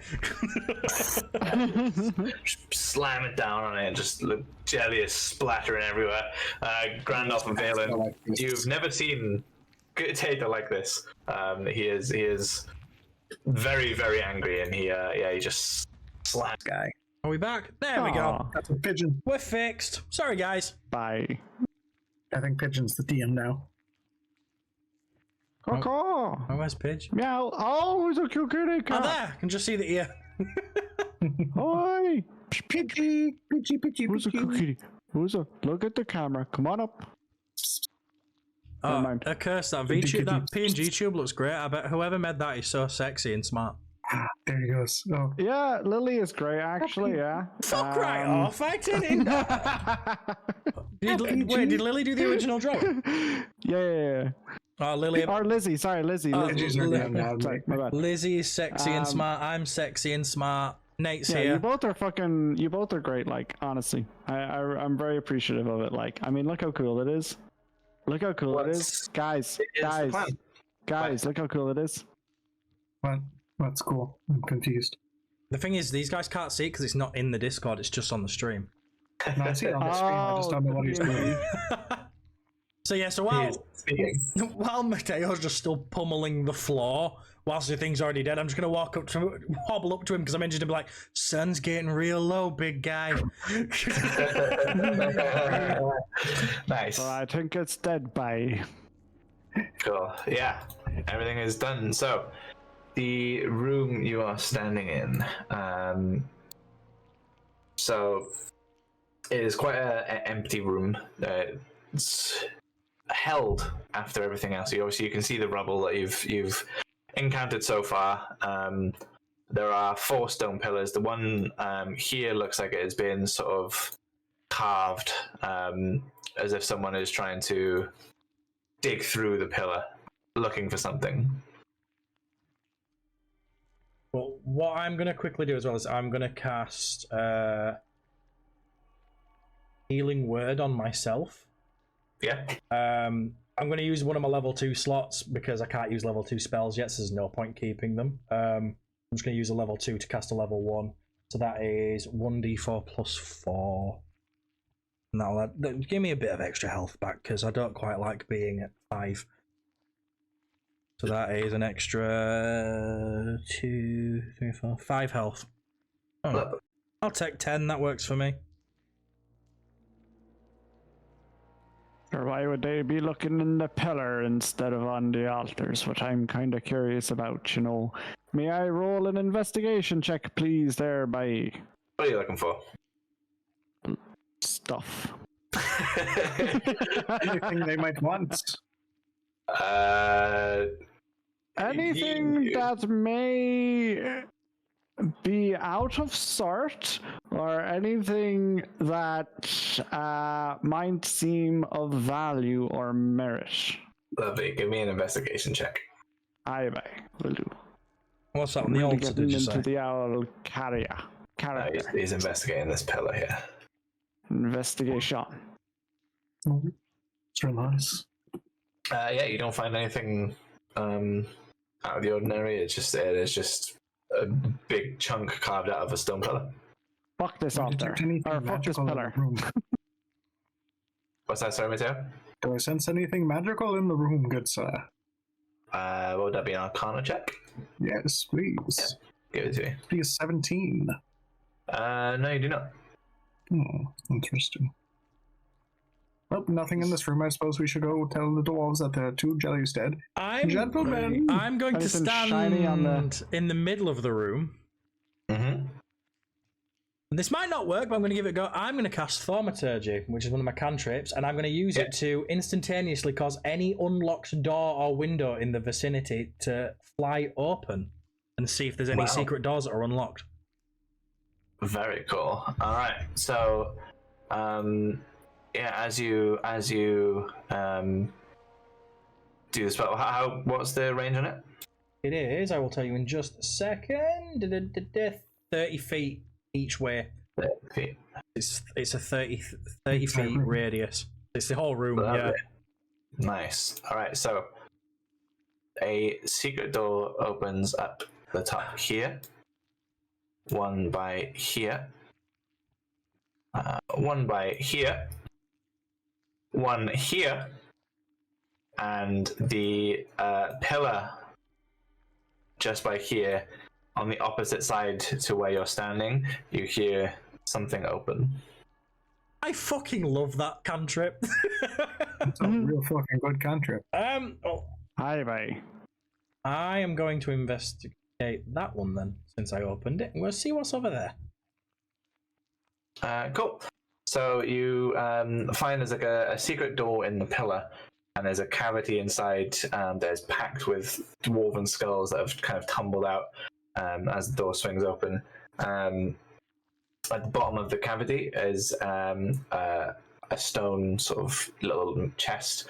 Would you like to open it? I don't want to open it yet. Is it small enough that I could pocket it in my bag without? Like, it's a chunky, fairly stone chunky then. coffer. Yeah. Fuck it, I will open it. Yeah, inside. Can I check for traps on it first? Give me an investigation check. Nearly. That is 10. 10. Lovely. It doesn't look like it's trapped. In that case, yes, I would like to open it, please. Fuck it, why not? Cool. Inside there are a bunch of gemstones in different colors, about 15 in total. Pocket them. At this point, I'd like to be able to have told the guys that we killed 2 ochre jellies and then head back in. I'm going to pocket them before they come back in. So, as you guys investigate, Actually, can I leave like 3 gems in it and just put the box back? Sure. Yeah. As you guys, as Yorkie investigates the pillar here, you hear a faint slurping sound as a okra jelly pops out of the door just by here. You just told the dwarves Roll the initiative, please. You've just told the dwarves that we're clear. Oh, this is a. I said we killed 2. I didn't say we were clear. To be very fair. 16 plus 3, 19. 19. I need a good roll now, bye. Don't 2. give me none of that shite. Me. That's better. I'm not on the right amount of health for this bullshit. Good thing you're far away.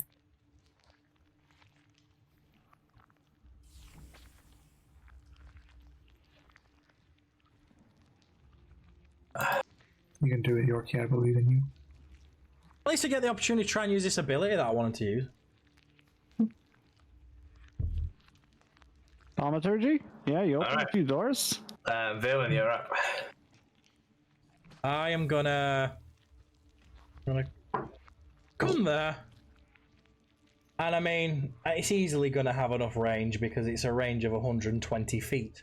Yeah. So, fuck it, it's done me well so far. Sorcerous Burst! So give me a attack roll. I'm gonna do Frost again for... That is not good, that is 12. That hits. Hey! And then it's a d8 for damage. That is a 7. Lovely, nice big hit. I'm just gonna card straight at it, straight past it. It sort of glides past. Grandolph's head. Grandolph can feel the breeze as it goes past, and he just like bam straight in. It's a bit breezy in here, guys. Alright, so the jelly is up and it's going to move forward. And Grandolph. Aye, bye. Is it getting restricted movement from the Ray of Frost? What did he roll? It does not, because it's not a ray of frost. It was a thunderous burst. It is a 21 to hit. Silvery Barb's reaction. Nope, Silvery Barb's reaction. Reroll, motherfucker. Is that a? That is a spell. No save on it. They have to reroll. Is it on your sheet? I can't see it here. Yes, it is. It is under spells. It's classed as level 2, but it's casting at first level. Oh no, it's under level 1 as well. First level spells, Silvery Barbs. You magically distract the triggering creature and turn its momentary uncertainty into an encouragement for another creature. Triggering creature must re-roll the d20 and use the lower roll. That's fine. I was just checking if it had to be against you or not, but that is not. So, Curse, you might be saved here. And then if once that's done, I can then give a cursed advantage on his next attack roll. Or save him for However, it rolled higher. How high are we talking? It uses the lower roll anyway, but it's still going to be a 21 to hit. I tried, I'm sorry. No, it's alright. I'm going to use shield. Shield? Does that bring you up to a... Does it still hit? Brings me to a 22. 22, So nice, plus cool, 5. yeah. So Yeah. the jelly sort of raises up and just goes to slam into you, and you immediately just cast a shield in front of you, and the jelly spreads across the shield and then returns to its form. And Grandolph, it is your turn. You thought you had me by get fucking wrecked by. I'm going to use my thingamajig of the Raven Queen Nice. to teleport away a wee bit. What is it called? Blessing of the Raven Queen. That's the one. To teleport away over to here. And Cool. then I'm going to do an oldie but a goodie. I'm gonna cast Firebolt. That's a hit, give me damage. Hey! 5. Nice. Hey, you That's guys are actually hitting this thing. Alright, Tate, you're up. Yeah, well, I mean, alright, time to go smash again, I guess. Oh goodness, well, I guess I gotta enter into another rage for my bonus action. Yeah? Wait, did roll again on your attacker curse, because I also gave you advantage on your next attack roll when I did the Silvery Barbs, regardless of if that thing's saved. So Sure, you might get a crit. Oh, that's true, actually. Yeah, okay. It might not, but it's worth a shot. I've used the spell mat as well. But No one cursed doubtful, but we'll give it a go.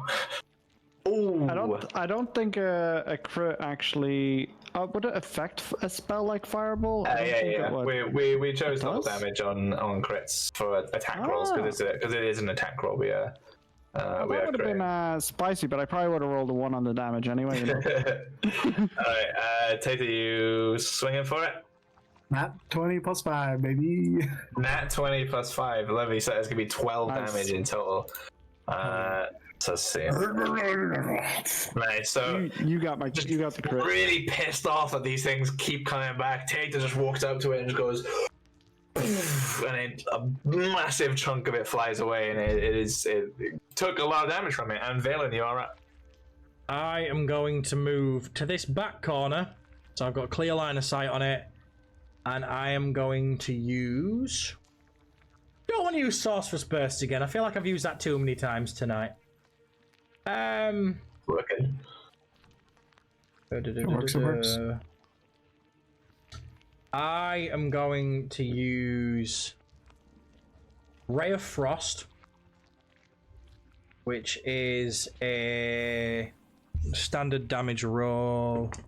That is not good. That is a 2 plus 6. That is 8.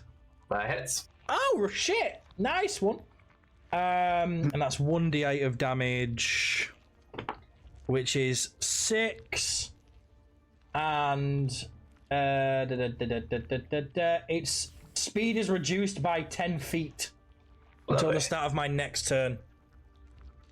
Alright, and it's going to slam itself at Mateo. Mateo does a 23 hit.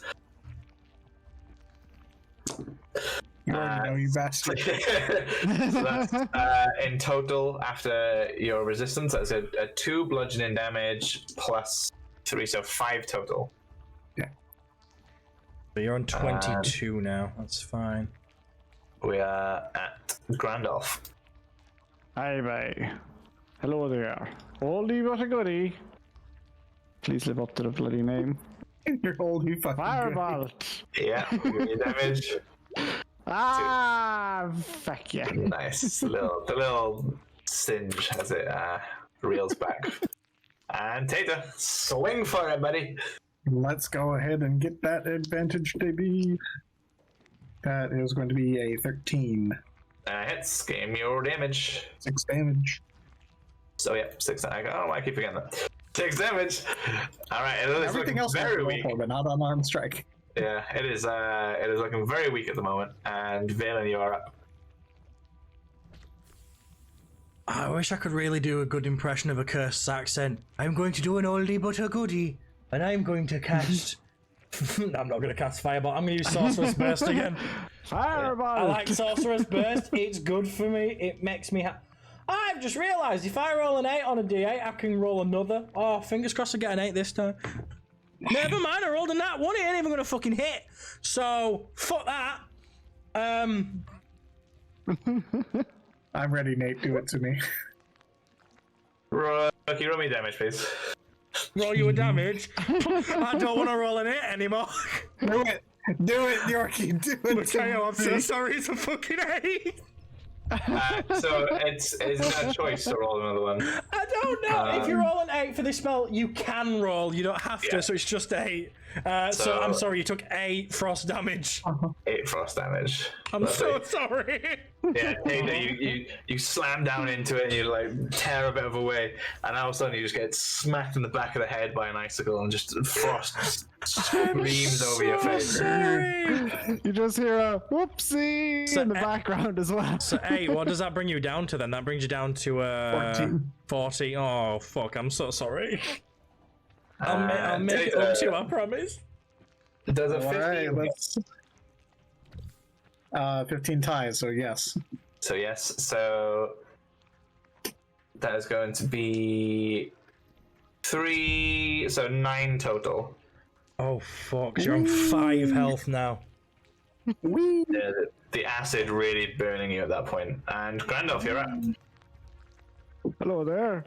Oldie but a goodie. goodie. Firebolt!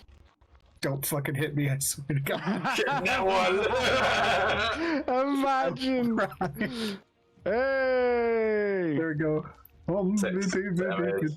Nice. It is looking very, very, very, very weak. Tater, Darn it! swing for it.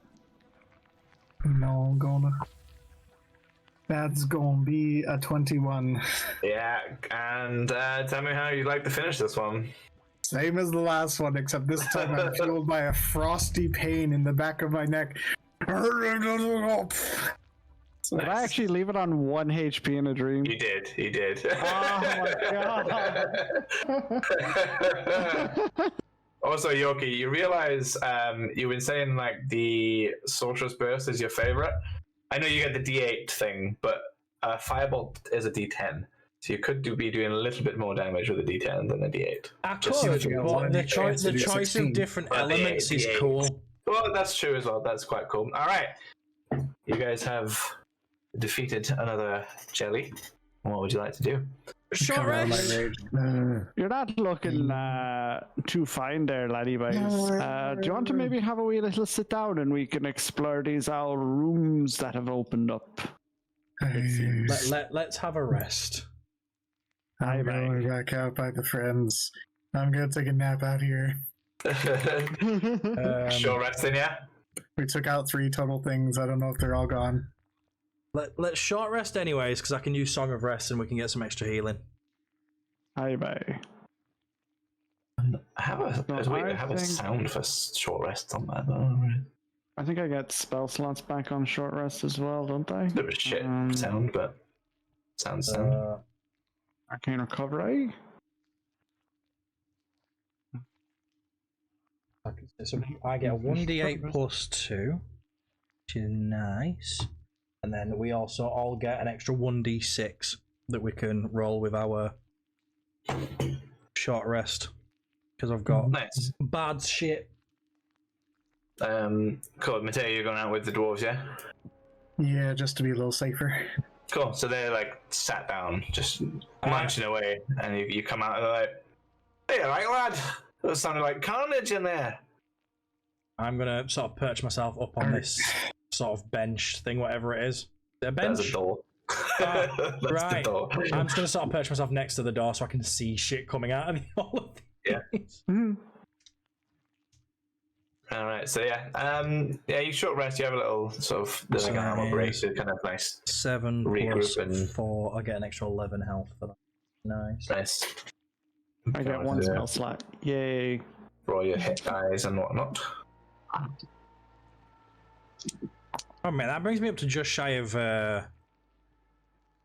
full health, which is nice. Yeah, just let me know what health you finish on once you've rested. Ended up getting, with your D6, 23 extra health. 23 extra on top of, what did you have before? 5. So that's 28. 28. That's fine. We're looking a little bit healthier now. Lovely. Let me just... I'm so sorry for nearly murdering you. You what? I said I'm very sorry for nearly murdering you. I'm so confused. Can you take me home, grandson? Oh Christ, I've given him a concussion. I can see blinking lights. Perhaps shall we investigate some of these rooms in case they're... Sorry, shit. Shall we investigate some of these rooms here, guys, just in case there are more things to be sought to be dealt with as well, shall we? I'm not sure because my character sheet has just crashed. I was gonna say, how long were we going to go today?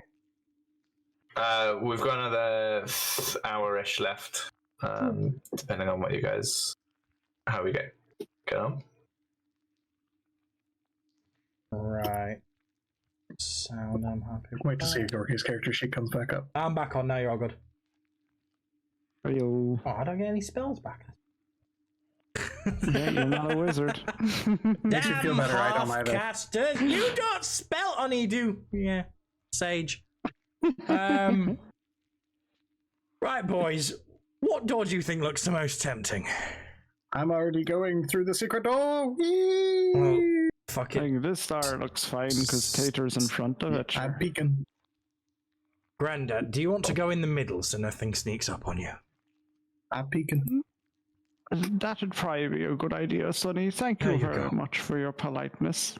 Peeking. Age before beauty. Hold on a second now. Why, back in my day. Can I use thaumaturgy to open this door? I mean, you can. Can you do thaumaturgy? Yeah, I got that with my giant upgrade. Yeah, the door just swings open. It was unlocked anyway. No, this door was unlocked, not this one. Yeah, but thaumaturgy only opens unlocked doors. Oh. So you could have just there we go. pushed it open. Tater's I just being pull- I lazy. pull He's when just I like, push. oh, door. I don't want to open But it it's up to myself. 30 feet, so surely shouldn't it have opened this one down at the bottom as well? Not quite. Well, in that case, since I was right here, wouldn't it open now? That's the thing. You're using it now, yeah. Yeah, he's So using it there, that's what I meant, yeah. So that should have that opened from one there. also swings open, yeah. Can we see through it? Yeah, it's just, the room is filled with rubble, and you can see kind of like this point of it. The rubble is heavily thing. It looks like it would be a continuation of that room, but the room is just covered in rubble. I'm going to dig through the rubble. You can start, yeah. It would take you a very long time to dig through, but you can start digging the rubble, yeah. My character at this point doesn't like these corridors and is going to just head back out this way for a breather. They are 10 foot high, I 5 don't foot wide. care. Good bit of good bit of room, but yeah, He's got it's fine. horns, everything feels smaller. So as you Oh, well, we're not getting anywhere, Grandolph. Allow us to go back and find your grandson. Oh, grandson. Oh, Jesus, boy, where'd you go, Sonny Jim? I disappeared. Oh, Next you're back. door, I suppose. You're back. I'm going to wait here and make sure nothing comes out of the other doors. Look, If you look. need me, Oh, shout. that's rubble. Will do, boy, will do. You stay Rubble, safe rubble, there, boy, Sonny Jim. So yeah, this room it's very very narrow to get through here, but you can squeeze through. Goodness, this is tight squeeze. We shall pass. A wee moe, a wee moe, a wee moe, a wee moe, a wee moe.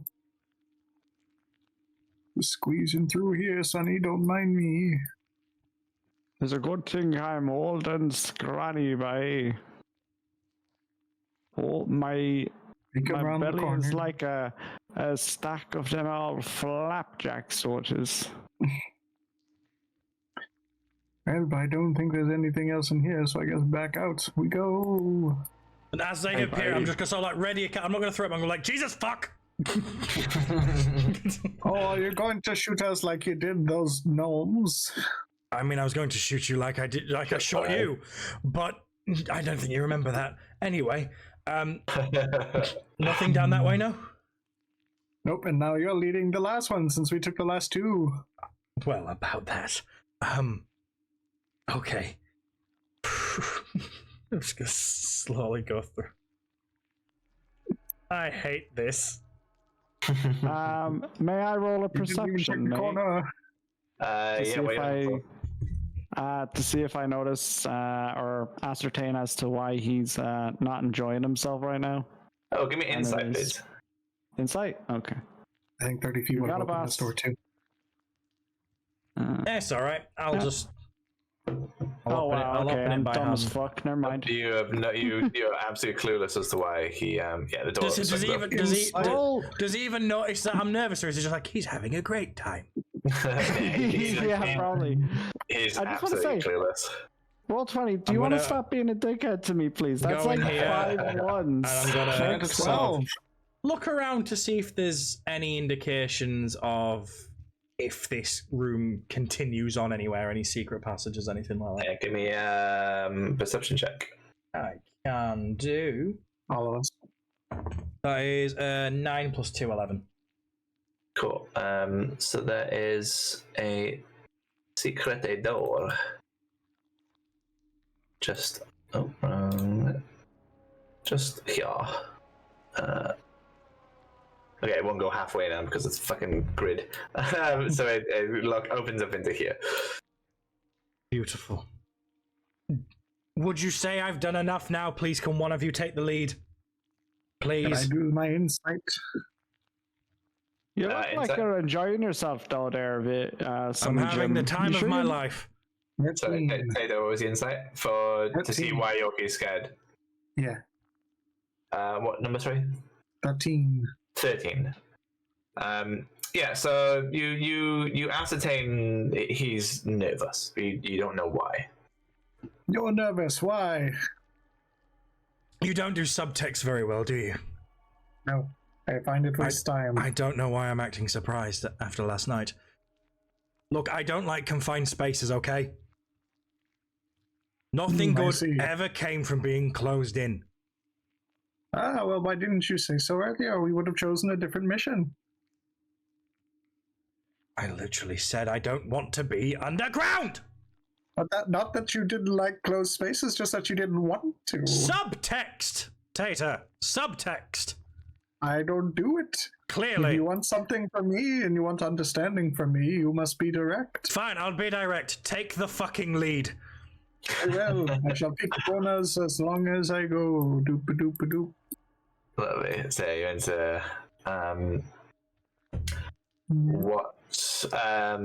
Apologies. Well, you are at the moment in a bed chamber. There are 3 stone beds up against the wall.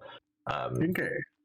They're kind of more like just stone platforms at this point. There's nothing really. Any signs of like foot lockers? Any storage in there, like personal storage? Everything would have been made of stone, and it is all crumbled. Sick. I'll slowly follow behind Tater, trying not to hyperventilate. Open wide the door. You can open the door. Fine. And the door swings open. Interesting. It's so dark in there. Does anyone have dark vision? Oh, wait. All of us. We all do. What do your orc eyes see by? They see a red moon. Blood has been spilled this day. We can't see the sky. We're underground. I can feel it with my giant. Valen is bending over and mooning him. Sure, you are red and you have a red ass. He's so proud of that one. In this room, it is a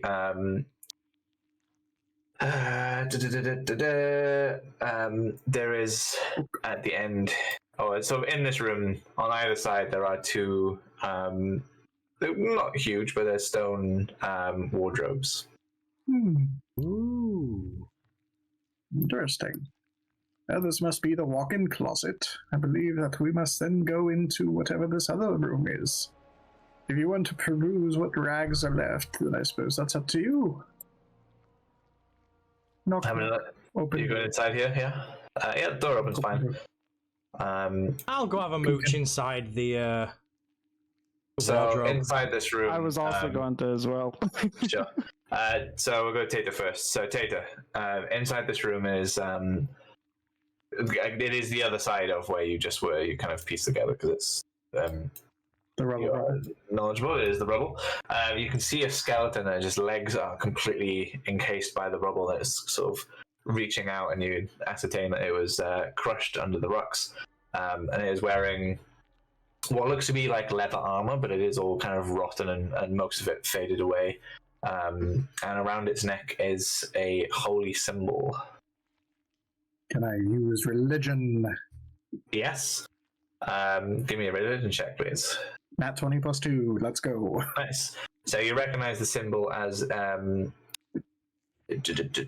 let me double check something. Lolth, oh my goodness, the Spider Queen herself.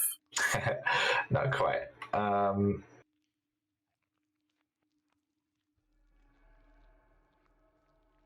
It's in the thing somewhere. Yeah, so it is in the shape of a tiny jeweled dagger on a silver chain.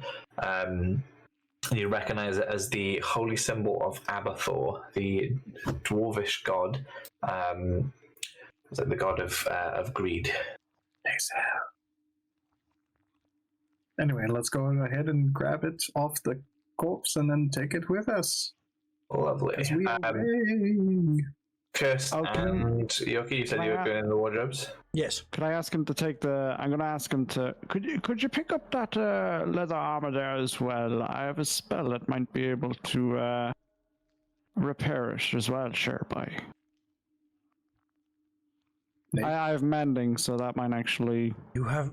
It is very, very rotten. It is like it is ancient leather armor. So as soon as Mateo goes to grab it, it kind of just tears in his hand. It is very much rotten armor. Oh, It melted in my hands. it's a shame. Bye. Oh well, goodbye. You have a spell that can fix clothes. Yep. Clothes and armor and weaponry and stuff. Oh, beautiful. I'm starting to wear down the soles on my boots. I might have to make use of that when we're back at Fenlin. Sure, bye. Yeah, so you said you're going in the wardrobes? Yeah, we're gonna go in the closet so we can come out of it. Lovely. So inside again are just rotten leather armor that as soon as you even touch it, it kind of fades and crumbles. But before you notice that on the chest of the leather before it just turns to ash essentially because it is ancient. You notice it's got a dagger on the chest. I'm gonna look at Grandolph and be like, I'll boulder parchment shears you for it. Sorry, say again? Boulder parchment shears. It's rock, paper, scissors. Oh. Just roll a d20 and we'll see who goes higher. Sure, bye. No problem at all. I got an 18. Watch me get one again. If you get a fucking... Yes!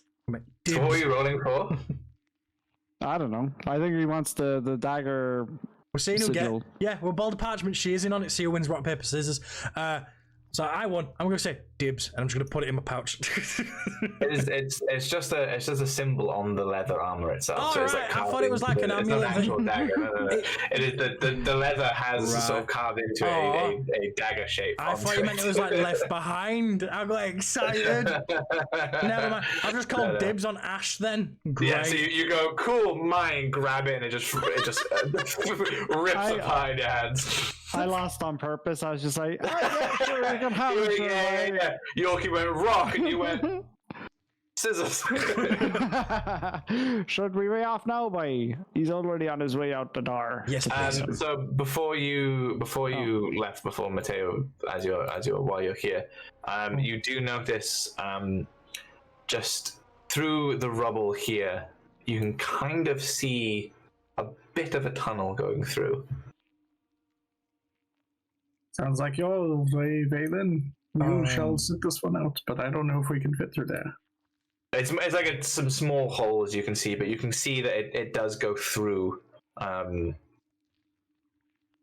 man, you should look. You're used to looking through holes. I have a better idea, sure, bye. I would like to use Find Familiar to summon a... What can I summon again? I fucking forgot. A rat, a frog. Find Familiar. I think I can do like a cat as well. I'm just wondering what might be... What size hole are we talking about here? Are we like... Small. Very, very, like tiny holes, but it's enough to see that it does continue forward. Just bear in mind doing that, it is a ritual spell and you need to make sure you have the shit for it. No, I'm not too stressed about the shit for spells all the time. Fair dues, that's alright then. If you have the fucking focus, you can delay that and you can cast basically. Yeah. So it's the same, like sorcerers can do the same thing, like, with ritual spells and with other spells instead of using components, because otherwise casting spells would be a fucking nightmare. Fair enough. There it is. I stand I'm corrected. not fucked on components and shit anyway. I think it's It if slows you down the can- game, doesn't it? it does slow the game down a lot as well, especially because not a lot of places sell a lot of the components, especially where you are in Fandolin. There is 2 little shops there. They're not huge shops that you'd find in a city, so you're not going to find all those components. You just Yeah. So Like- it would be stupid as the fucking game to be like, cool, you have to have a diamond to cast this one spell, and you go, cool, go to the shop, can I buy a diamond? No, cool, I can't do anything. I was just gonna say the diamond thing as a necromancer is a pain in the fucking arse as well, and like It's it's so stupid. expensive. So I had a barbarian option that could have let me do that for free.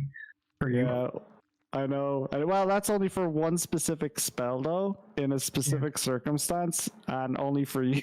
So, like, Alright, if what you you do? imagine, like, yeah. So I'll use Find Familiar to summon a rat because rats are generally quite good at fitting into even smaller spaces and getting through.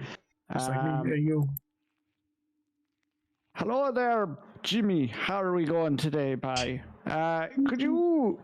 I was going to go with Bob, but I already have an idea for Bob. So this one's Jimmy. And I'm going to get him to go through the hole and just Okay. investigate for us. Yeah, so I believe familiars you can communicate with, right? Telepathically? Yeah, so basically what happens is I go into a kind of a trance. The familiar basically goes in, and I can see and See hear, what it sees, and And all he everything sees is a looks so black nice. screen. So I look like normal basically because I already look like that. It squeezes through the rocks. It takes a little while to get through, but it finds some paths all the way through the rubble, and it enters quite a large room. And there's the rubble of a shattered statue down here. And at the top here, there is another statue, and in its hands, you can see there is a glowing green gem. Anyway, I'll probably get Jimmy there to go and grab me that beautiful green gem, but only after investigating the statue down here as well, just to see what it is. That is just rubble of a statue. It is kind of Oh. like just in pieces across the floor. Green gem me by. Could I tell the Randolph in his trance state about the dwarven god of greed? Grandolph, can you hear while you are Huh. in your trance? I want to say yes. Hold on. Whenever you cast a spell, choose familiar, blah, blah, blah. Also choose an environment, and on that. Oh, I didn't choose an environment. Land, I guess. As familiar resembles combat. Remote viewing as magic action. You can see what your familiar sees and hear what it hears until the end of your next turn. Doesn't say anything, to be honest, so I guess I can. I'll allow it. Yeah, Mateo, what do you want to say to him? I found an amulet for the dwarven god of greed. So be careful what you steal from a god of greed. To be grand by. Jimmy knows what he's I would like to doing. leave. Jimmy's You, a good lad, sure. How big? Cool. How big is the gem? Like And what Good have size you? gem. And what have you summoned? a rat. A rat. Can the rat actually carry it? So are you trying to move this gem as the rat? Yeah. Sure, Jesus, by I'll give it a go, yeah. All right. Give me a dexterity saving throw, please, as the rat. I kill your poor rat. What is the rat's dexterity? Otherworldly familiar, Oh, it's got 14 dexterity? No shit. Why is that rat got the same dex modifier as me? What the fuck? Aye, so he gets a +2. Watch me fucking fail the roll, though, as I've been doing all fucking day. Yes, I'm rolling real dice cursed. Right. 10. 12. 12. Okay, so as soon as the rat touches the gem and tries to move it, the statue just explodes and just stone flies everywhere, and the rat would take 22 points of damage. I believe it just gets obliterated as the statue just explodes. Is the explosion big enough to clear the rubble? The gem also like just turns to dust as soon as it takes it, and just fades, and the rat stands there as the gem turns to dust, and just bits of rock, and the rat just disappears. So I've got some good news and some bad news for you, bios. Which do you want first? The bad news first. Jimmy's dead, sure. Jimmy's dead. You named the rat. I did, yeah. Right. Of course I did. What kind of monster, whenever he brings life into this world, would not name that which is born? Well, I don't know if you know this about me. I'm a bit of a flirt. I've probably done that several times. What's the good news? The good news is we can go now. Right. Because Jimmy is dead in there. There's nothing in there, basically. That doesn't feel like there was actually any good news. It feels like it feels like you just killed a rat, and now we can go home. Are you happy being in here, Bai? No, I fucking hate it. So it's pretty good news then, Bai, that we can go, isn't it? Fair point. Let's leave. Let's go home. Ta-da, ta-da, ta-da. Oh, hey there, Tater, the brilliant Bai. See you later, Tater. I kept walking. We ended up defeating 3 ochreous jellies and apparently a rat. I don't know anything about that. Did the jellies leave any residue? Yeah, there's jelly across the floor. I don't. I'm gonna have to do it again. Just go to a random NPC and be like, excuse me, do you have any glass vials? They do not. Piss. Actually, I am somewhat of a herbalist myself, so I'm able to create healing potions and poison, potions to remove antidotes. That's the word. Would ochre jelly be a component used in the crafting of either of those? Do you know? No. Well. No, sorry. Give me a nature check. Aye, nature check. Should be the one time he gets a really good roll, and it'll be for something he already knows. Anyway. Well, I mean, I really don't want a bad roll because then I'm going to make some fucked up potions out of this, so I'd tell you that it's healing. Yeah, you don't. You know that this is it's acid. It wouldn't go well with any sort of potion. Thank God it. Thank God. So the dwarves go as you come out. He's like, "Hey, all right, lads. Find anything of use?" Danger, confined spaces, and jelly. Apparently, a rat blew up. You blew up a rat. You don't know about the blowing up of the rat. You just know I'm so impressed. A rat died. He killed it. Died. He's the hero. Right, and any treasure inside? Not that we found. Deception check, please. Technically, they're telling the truth. I did not tell them about the thing. Why did I answer that? Oh right, no, Yorkie did. Yorkie just lied. Yorkie just found it. That is a 16. A 16. I am legitimately the only one. Plus 6, 22. Okay, yeah. See, he doesn't. He goes, all right, okay, right. You said there was something about a dragon. Well, not in there. Dragon's coming. We were told to warn you. Not in there, no. Right. Well, we're not gonna carry on digging. Appreciate the warning. You got your prize, the sending stones, and yeah. How should we let the guy know that you guys are safe? Just tell him you'll want this. I don't know what else you'll want from me. Why don't we take back the remnants of the rat? We could get something out of killing some ochre jellies or some enemies in there. That was the sending stones. Sending stones. That's I just bought to get them in advance. You've got your prize. I forgot. I had a bit of a concussion from an ice blast. I told you I'm sorry for that. Jellies could do ice. They can't. Look over Grandolph. Grandolph.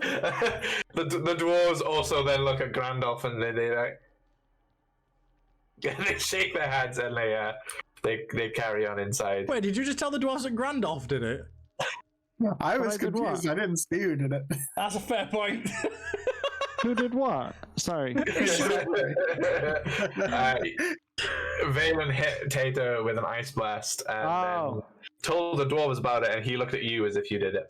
Well, deception! Deception! No, because he's not lying. He doesn't know. As far as I know. If you want to clear the truth and roll persuasion. All right. There's no fucking point. I won't nail that. I just want to say to the dwarves as they're leaving, sure, thank you very much for your hospitality and good luck in there as well, master dwarves. They carry on their way. They barely listen. Also, I did not Very shoot any excited. ice bolts. I'm all about the fire, boys. We're on our way. All right. What's the plan? On our way back to home. Let's go home. Where's my persuasion? Where's my persuasion? I've got to clear my... Oh, Hey! shit. Oh, decent. The whole time he's trying to convince him that he doesn't use ice, I'm just gonna have one ice card just sat on my finger, just spinning it. They're not even looking anymore. They're very excited that the temple is now free to be excavated. And then as we're walking, Alright. away, because I realise I put that bardic inspiration card in his pocket, I'm just gonna be like, mine? Take it back in. So Tato has moved up to here. Are you guys joining? Yeah. That's where you hit us with an ice dragon blast. I'm moving side. Up. Oh, wrong side. No, Up. not quite. So as you approach this side, Oh, bugger me. Dun dun dun! oh, actually, hold on. If you want that, Things! there you go. Dun dun dun. All right. So as you approach the end here, fuck, I'm trying to get the accent now because my brain is stuck on Scottish. Boy. You hear just grunts and groans as they come through, and one of them goes, "Well, this looks like the right place we could live." And they start to approach the gate here. Hello, boys. You say, "Okay." So the orc in the front goes, "Oi, this is my house," and roll initiative, please. Wait, what? They're going for you. Alrighty. That's annoying, because before he triggered combat, I was going to roll Thaumaturgy and just close the door. Well, there's only one door here, the other one's fallen Oh onto the floor. shit, yeah. Initiative is... That is not good. That is a 6 plus 9. 9 total is not good. We 16.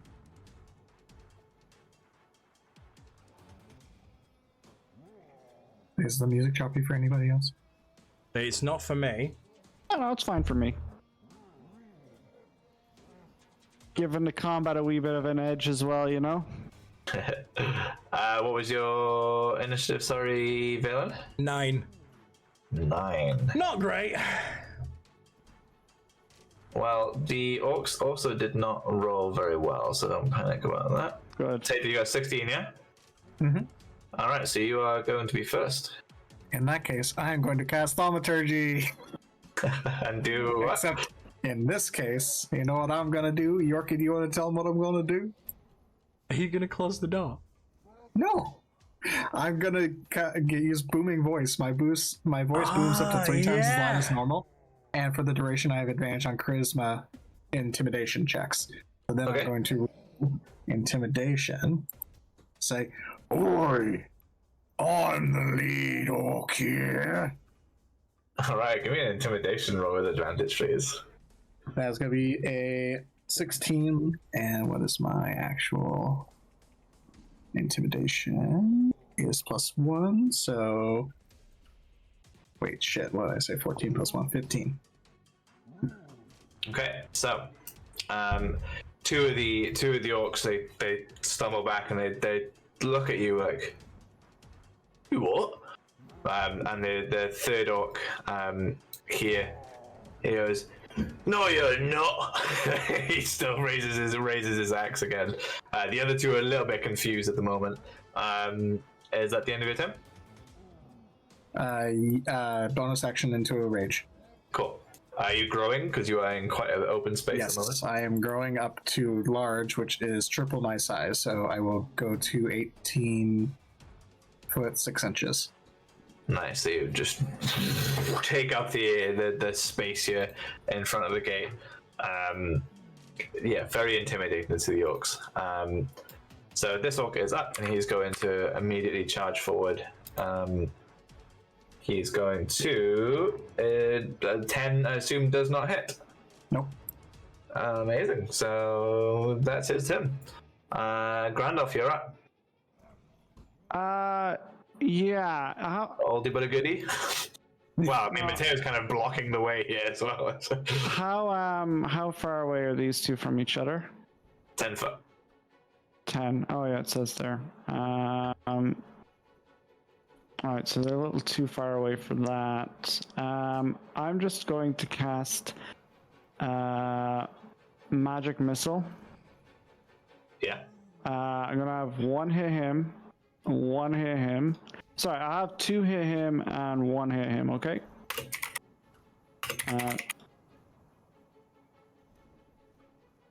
Right, so magic missile. Wait, who are you hitting? Sorry. Oh, that's only one. So two are hitting him and one is hitting him. Okay.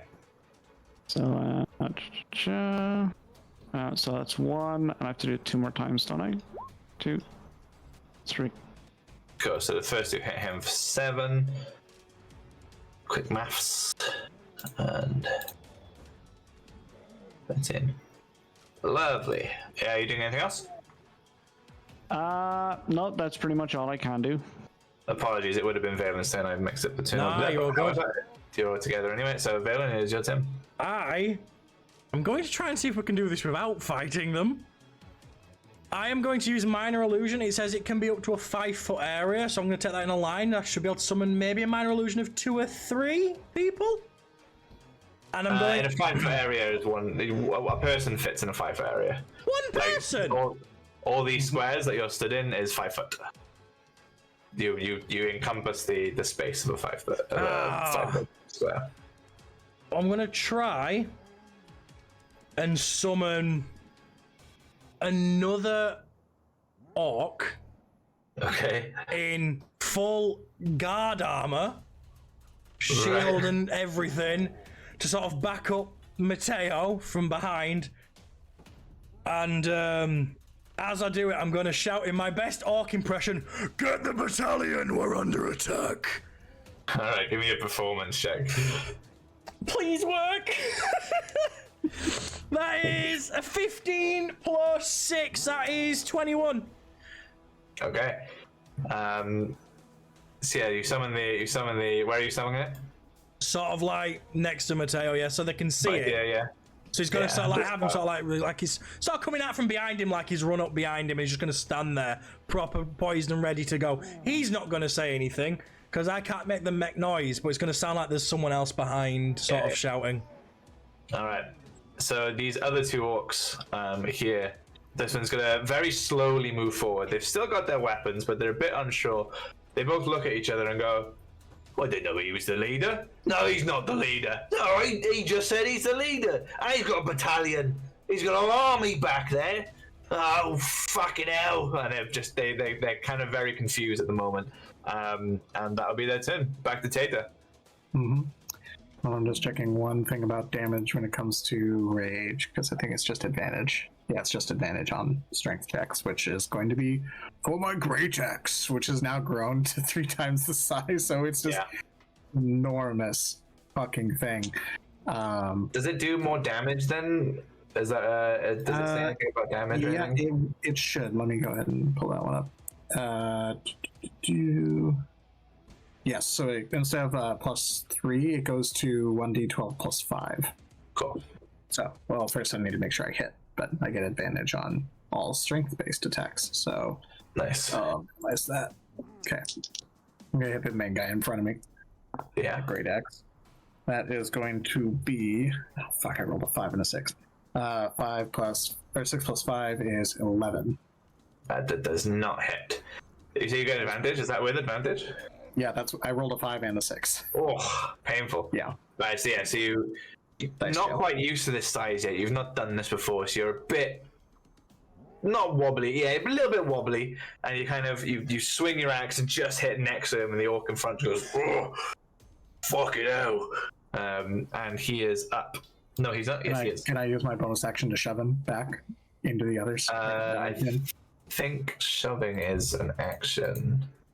Let me find out. Oh, right. I'm probably thinking Baldur's Gate. Yeah, I'm pretty sure in Baldur's Gate it's I think what's 2 up and fighting. Take an action on your turn. Oh no, it's just with a light action. Never mind. I used it with full action. Oop. I can't wait till I get double hits.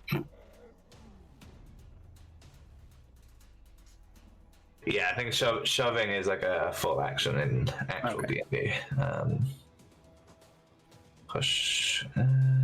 If you have a shield mastery, you can, whenever you do an attack, you can also do a shove with the shield as well. Harry has that. Great axe. Just a Alright, massive so weapon I'm not used to using. the orc here is up. He looks over as he's about to attack. He looks at the orc in the armor and goes, "Orc don't wear armor!" And he swings for Mateo again. Bollocks, I made the mistake. Sorry. Mateo, that's going to be a 22 to hit.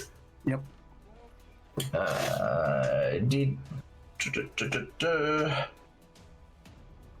And that's going to be 12 slashing damage. So I assume that's halved? Knock to 6. So 6 damage in total. I'm at 23. Grandolph, your turn. Shoot between my legs, Grandolph. Grandolph is going to cast Chill Touch on these two because they're within 5 feet of each other. Okay. So he can, or no, yeah, Chill Touch. That's a save? It's an attack, as far as I'm aware. I'm about to click it and find out. Yeah, it's an attack. So that does not hit. I was gonna say, can I add Bardic Inspiration to it? Because I still have that, I assume, yeah? Yeah, you can add your Bardic. And hopefully roll 1d6, isn't it? Yeah. Nice, so that is going to hit. Awesome. So the damage is 7. Do I have to roll for the second one as well because of my hold on, which one is it? It's Reaper. So at first level, you learn what necromancy cantrip of your choice, etc. When you cast a necromancy cantrip that normally targets only one creature, the spell can instead target 2 creatures within a range of 5 feet of each other. Yeah, so you'd have to roll to hit each. The second one, yeah? Okay. Yeah. You was, and then we spell, and then we go into Chill Touch again for the second one. Yeah, that's a hit. Give me damage. Eee. 8. Nice. Even better. So nice. So the one here, they both feel this necrotic energy come over them, and they get quite wounded by it. The one on the left now looks quite weak. And Valen, you're up. Well, you know what? That's a good question.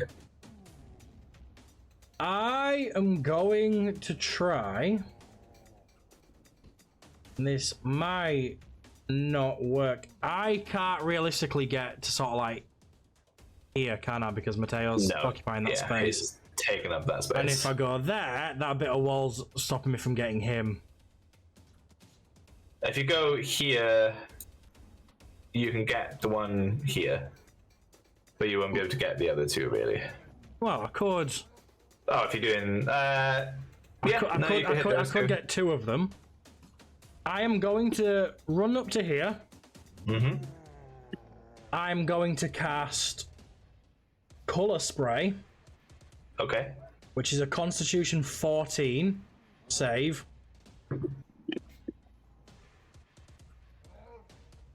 To which they both fail. So they're both now blinded, so I'm just gonna flourish some cards in my hand and just throw them. It's just gonna pop like a flashbang. Yeah. And then I'm going to use my I can't remember what it's called, the thing that lets me fly again. Yeah. Because it doesn't say anything about having to wait for a short or long rest for that, but we've short rested anyways. Is Color Spray a spell? Color Spray is a spell, so that's been cast at level 1, so that's been used. Which then does activate my Tempestuous Magic. Yeah. So that's going to throw me back. So I'm going to do that and sort of blind them and then throw back. Yeah, I know it's the wrong measurement, but I'm going to fire back 10 feet to there. So those two are now blind, that one and that one. Lovely. And that doesn't trigger opportunity. So this one, after feeling death encompass him, he shakes his head. He's like blinded by this color. And he's like, "Ah, you're not any leader!" And he's gonna throw a javelin at Mateo. At disadvantage. Disadvantage. Yeah, so he throws it, but it literally just it lands in front of him, and he can't quite see. Just unsure which direction he's throwing. This other one is gonna look at his mate and go, "What are you doing?" And it's gonna throw a javelin. Mateo does a 19 hit. Yep, sure does. That is going to be 5 piercing I damage. would like to use my last spell shot as a reaction for Silvery Barbs, if that's okay. Yeah. So I'm just gonna, as his friend, I'm like, "Oi, dickhead!" So just sort of throws him off. But there's no save on that. There's no save. What hit did I just say? Do you remember? I moved the dice after I rolled. So he said 19 for the last one. 19 hit. Okay, thank you. So it was a 14 for the last roll. That's gonna be a 15 to hit. 15 is my armor class, so that hits. 15 hits. So that is going to be 5 damage. Yeah. Do you want half? That's piercing damage. That'd be 2. Yeah. Okay. I wasn't sure if you did the half of it down. So 2 damage, that brings you down to 26. 20. 20? 20. Yeah. Oh, you've already been hit, haven't you? Yeah. Sorry, I completely missed that last hit.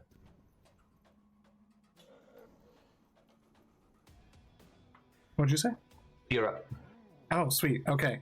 Well, I mean, you know what I'm going to do. I'm going to squish it. All right, let's see. Does a 19 plus 5, 24 hit? 19 plus 4, 24, yeah, 19 hits. Okay, cool. Let's go and get 1d12, and that's going to be plus, what did I say? 6 damage? Plus 5. 5 damage, okay. Come on, d12. That is going to be 6 plus 5, so 11 damage on this front guy. 11 damage. Nice. Cool. So as you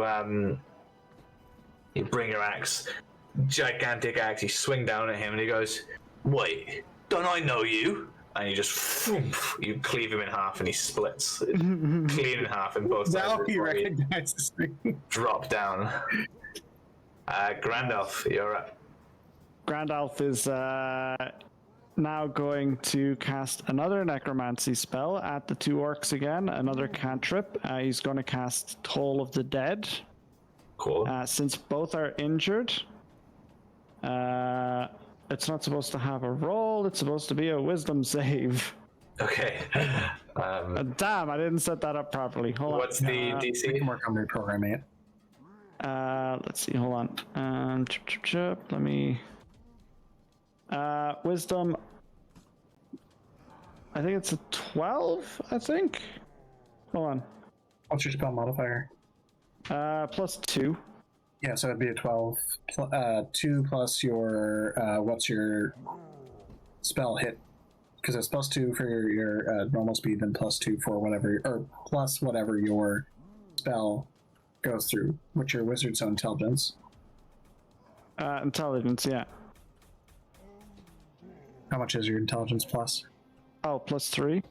So 15. 15. They both fail. Oh. Nice. So they both take 1d10 of damage. So, or sorry, 1d12. Sorry, because Toll of the Dead on injured creatures takes 1d12 damage instead of the 1d8.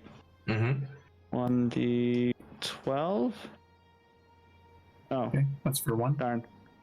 Roll 1d12. Hey, Nice. not very good considering, but still. So both of them now are looking just incredibly weak. And Villain, I you're up. suck on these rolls. I am going to bring myself up to here again.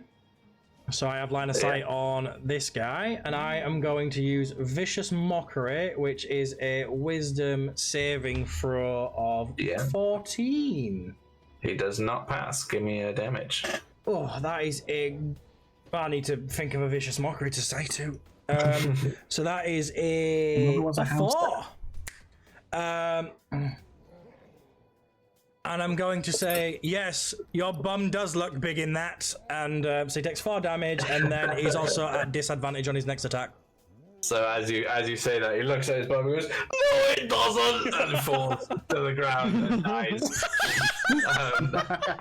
And this last orc, he's gonna look at him and go, "What the fuck? I just killed him with body dysmorphia. I thought his ass looked great." His ass was bigger than I thought it was. And he's gonna throw another javelin, and it's gonna fly past Tater's head, just completely missing, almost hitting Grandolph, but just landing in front of the. You killed fat ass Jew! How dare you? Don't know. All right, Tater, you're up. We can't be doing that. Okay, well, here's what we're gonna do, folks. I want to grab this guy. I'll pick him up just in my hand. Yeah. Who's your leader now? And yeet him as far as I fucking can. Give me an athletics check. Yep. That's going to be 19 plus 5 is going to be 24. Yeah, you pick him up. You've got him in your hand. You're yeeting him. I'm yeeting him. Yeah, give me a pure strength check. All right. That is going to be a 20, not natural. Not natural. Cool. Which way are you throwing him? That is a great question. Which way is the chasm facing? So these are the walls of the chasm on either side. So this is like. Actually, can I throw him like up at a slight arc? Like you might toss a ball to throw it as high as you can. But you can throw him at the wall. You're not going quite high enough to reach the top, but you just fucking yeet him. No, I just want to throw him as far up as I can. So okay, so you land back down. Yeah. So you pick him up and you just go, and he flies in the air like, "Fucking hell!" And he comes back down and just lands face first on the ground, and he just turns into jelly. Essentially, he kind of looks very reminiscent of the jellies you just squished inside, but this one's red. And he just obliterates. Orc jelly. And that is the end of that battle. You have won. Congratulations. Mateo, I'm assuming you come out of rage. Shrink me down. And Mateo just. Wait, no, Yorkie has to do the thing. The sun's getting real low, big guy. Although we've just like canonized that basically you are the Hulk now. Well, yeah. That's what my plan was. The list of who I've got to credit in the comments is getting longer and longer and longer. Now I've got to add Marvel to this so we don't get sued.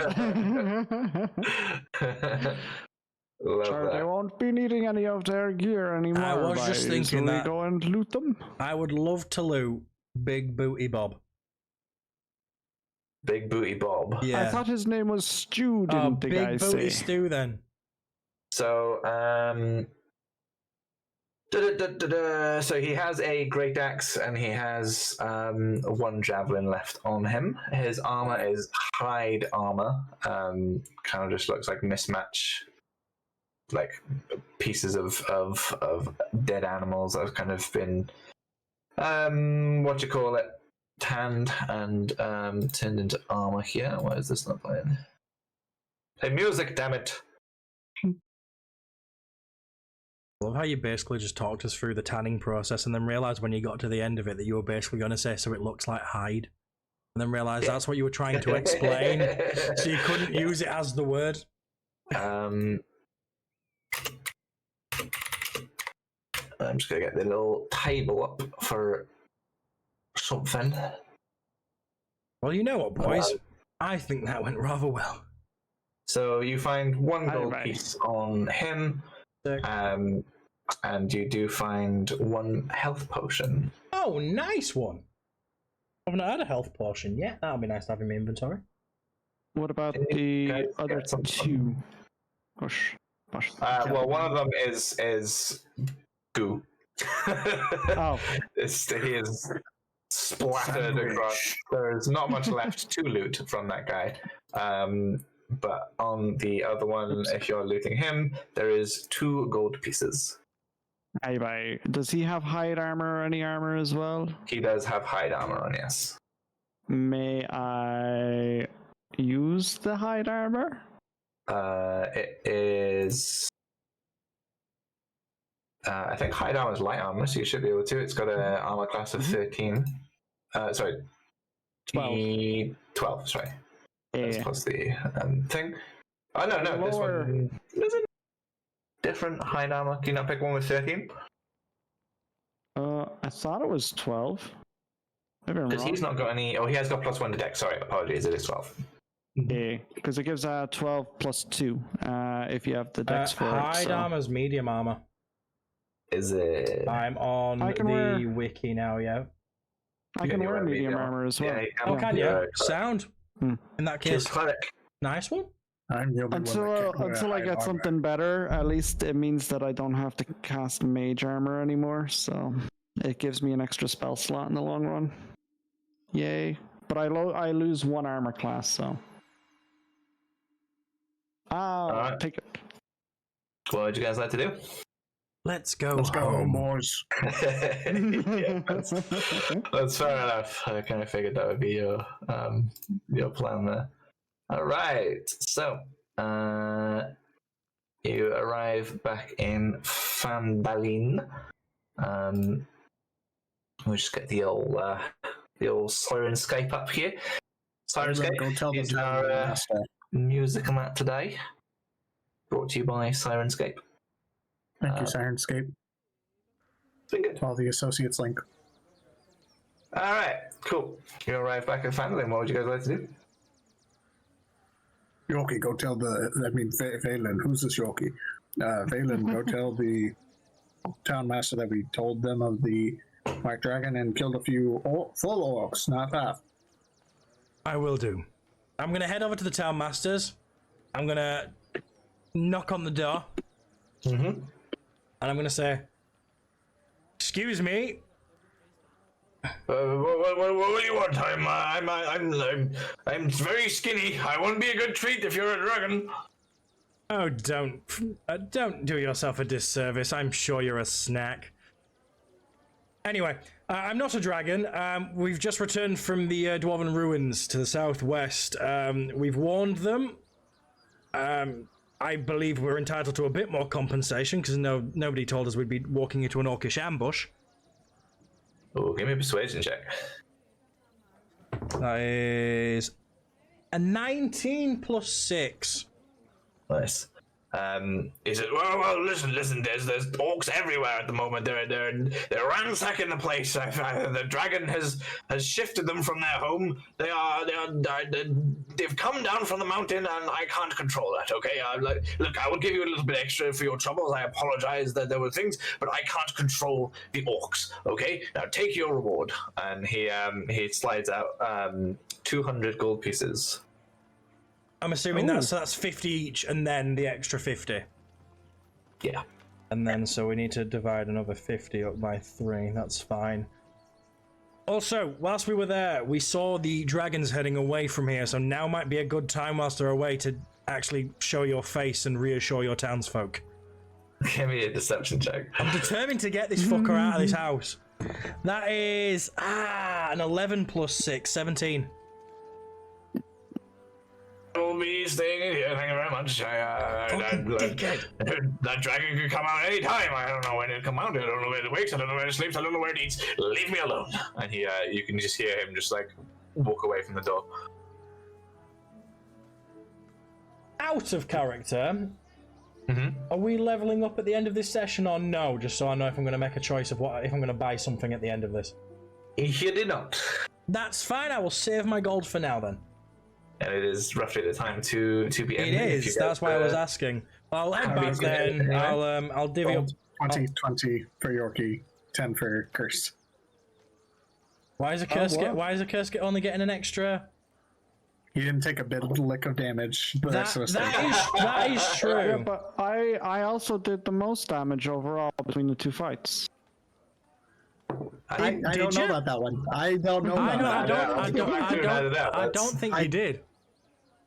I did a lot of damage. I did. You did consistent damage. You did a lot of ones. 5 bolts every time, then the 2 chill touches in the second bit. I crit failed on damage. All right, I will give Mateo 20. You give whatever you want. I shot him in the back of the head, and then we will split the other 30, 15 each. How's that? So me and a curse will get 50 plus 15. You'll get 50 plus 20. That's all right. I mean, your coin to give, you know. So. Actually, I could have just lied and said that I didn't have any extra, but I'm nice. Exactly. I've just done 2 really good rolls on deception. I don't want to push my luck.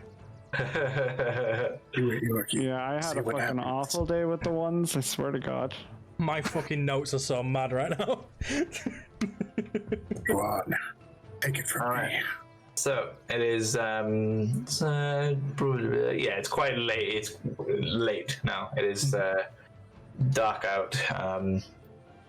So I'm going to assume you guys are going to the inn. Yes. I give a gold piece for the night. Yeah. So yeah, if you want to pay up for your night at the inn, and Hoggod's gonna see you guys, and you guys are looking a bit worse for wear. And he's a bit. Oh, you're right, lads. You're looking like a bit roughed up again. What have you been doing? I slide another gold piece across the counter and just say, sandwich.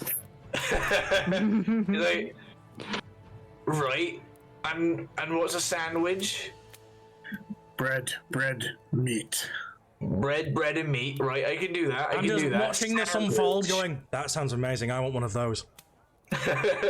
He's like, right, another sandwich. Yes. And yourself, Master Elf. Sure, Jesus, by count me in for an hour sandwich as well, by. Right, a tater sandwich coming right up. Damn, please. Actually, I need to make that now. I'm gonna make that. Comes back with 3. It is literally just bread, meat, bread. There's nothing else on this sandwich. I'm content with that. It's not how you eat a sandwich. You gotta make sure it stays all the juices in there. Jesus Christ. All right. So you guys paying up your 1 gold to 1 gold for the sandwich. Are you Oh yeah. Are you having a drink with each other and just discussing things? Are you going to bed? Randolph, tell us another story. I am going to go upstairs because I have been burned. My clothes have been burned. I don't know if I have the ability to patch up my coat, but I'm going to try. Randolph does. I do, yeah. I'm just going to throw my coat at Grandolph, like, fix this, please, and then I'm just going to go to bed. Sure thing. Tater and Grandolph, what you guys wanted to do? Well, Grandolph, if you wouldn't mind, I could also use a bit of mending with all the acid damage I was taking for you, and to make sure you weren't harmed by the okra jellies. God damn, I stole your accent. Sure, Jesus, Spy. Would love to heal you, but unfortunately, I used all of me spell slots already, and I require a bit of rest. Heal the poor lad upstairs. I would have healed you too if I had mass healing word. Oh, I'm not too worried about the healing part. God, fuck. Okay, hold on. Oh, your Yes, armor. I is might, it? I might just play an old My man now just to armor, fuck with it. yes. Oh, wait, do you wear armor? Oh no, I don't. But I have clothing. Yeah, which is probably worse. Yes, there's just Alright, spots everywhere. I'll just like click my fingers as I cast mending to fix his clothes then. Nice, yeah, they all kind of. See, need not be a worry, laddie boy. Shoop. And while now you're fixing, I shall all tell is you a fixed. story. Oh, let's fix that quickly. Oh my goodness. Okay, well then I shall save my story for another time. Alright, you guys heading up for long rest? Yep. Aye, bye, sure, Jesus. I need it. Lovely. Those So- slots. That will bring us to the end of the session tonight. Thank you very much, guys, for playing. There's no level up today, so next week is just kind of. That was loud. Yeah, Fucking that was hell. very loud. That was very, very loud. All right. So yeah, you guys just once again DM me your plans for next week, just in case they are different to what I can guess. You've got the couple of new quest cards that you'll be able to do. Accursed, obviously, and Grandolph and Tater know about the mysterious happenings at the lighthouse and Accurst's vision in his dream. Vader does am not know any of this oblivious to information because he was not there for that conversation. So it is up to you guys if you want to tell him that at some point. But that is your prerogative. Yeah, I think that concludes it for the night, and pretty good time for you guys. It's really good, this campaign, because every time you complete a quest, it's roughly the amount of time that we have in a session. right. So it works out quite well a lot of the time. It's like one quest per. Quests seem to go Good night. quicker when we don't commit genocide. I'm starting to think Little maybe bit. this is a nice pattern of Little bit. behaviour. I mean, we killed a lot of orcs and some goo as well, so I mean, fuck them anyway, though, right? We did get some decent. One recognize me, so Yeah. I'll keep that to note. Yes. Yeah, he definitely recognized you. You saw in his face that you looked very, very familiar to him. All right, that concludes it. I guess there's not much else to say. Thank you guys for playing. It's been very, very fun. You guys are working well together now, which is nice. You seem to be capable of handling yourselves in a fight. I was very worried.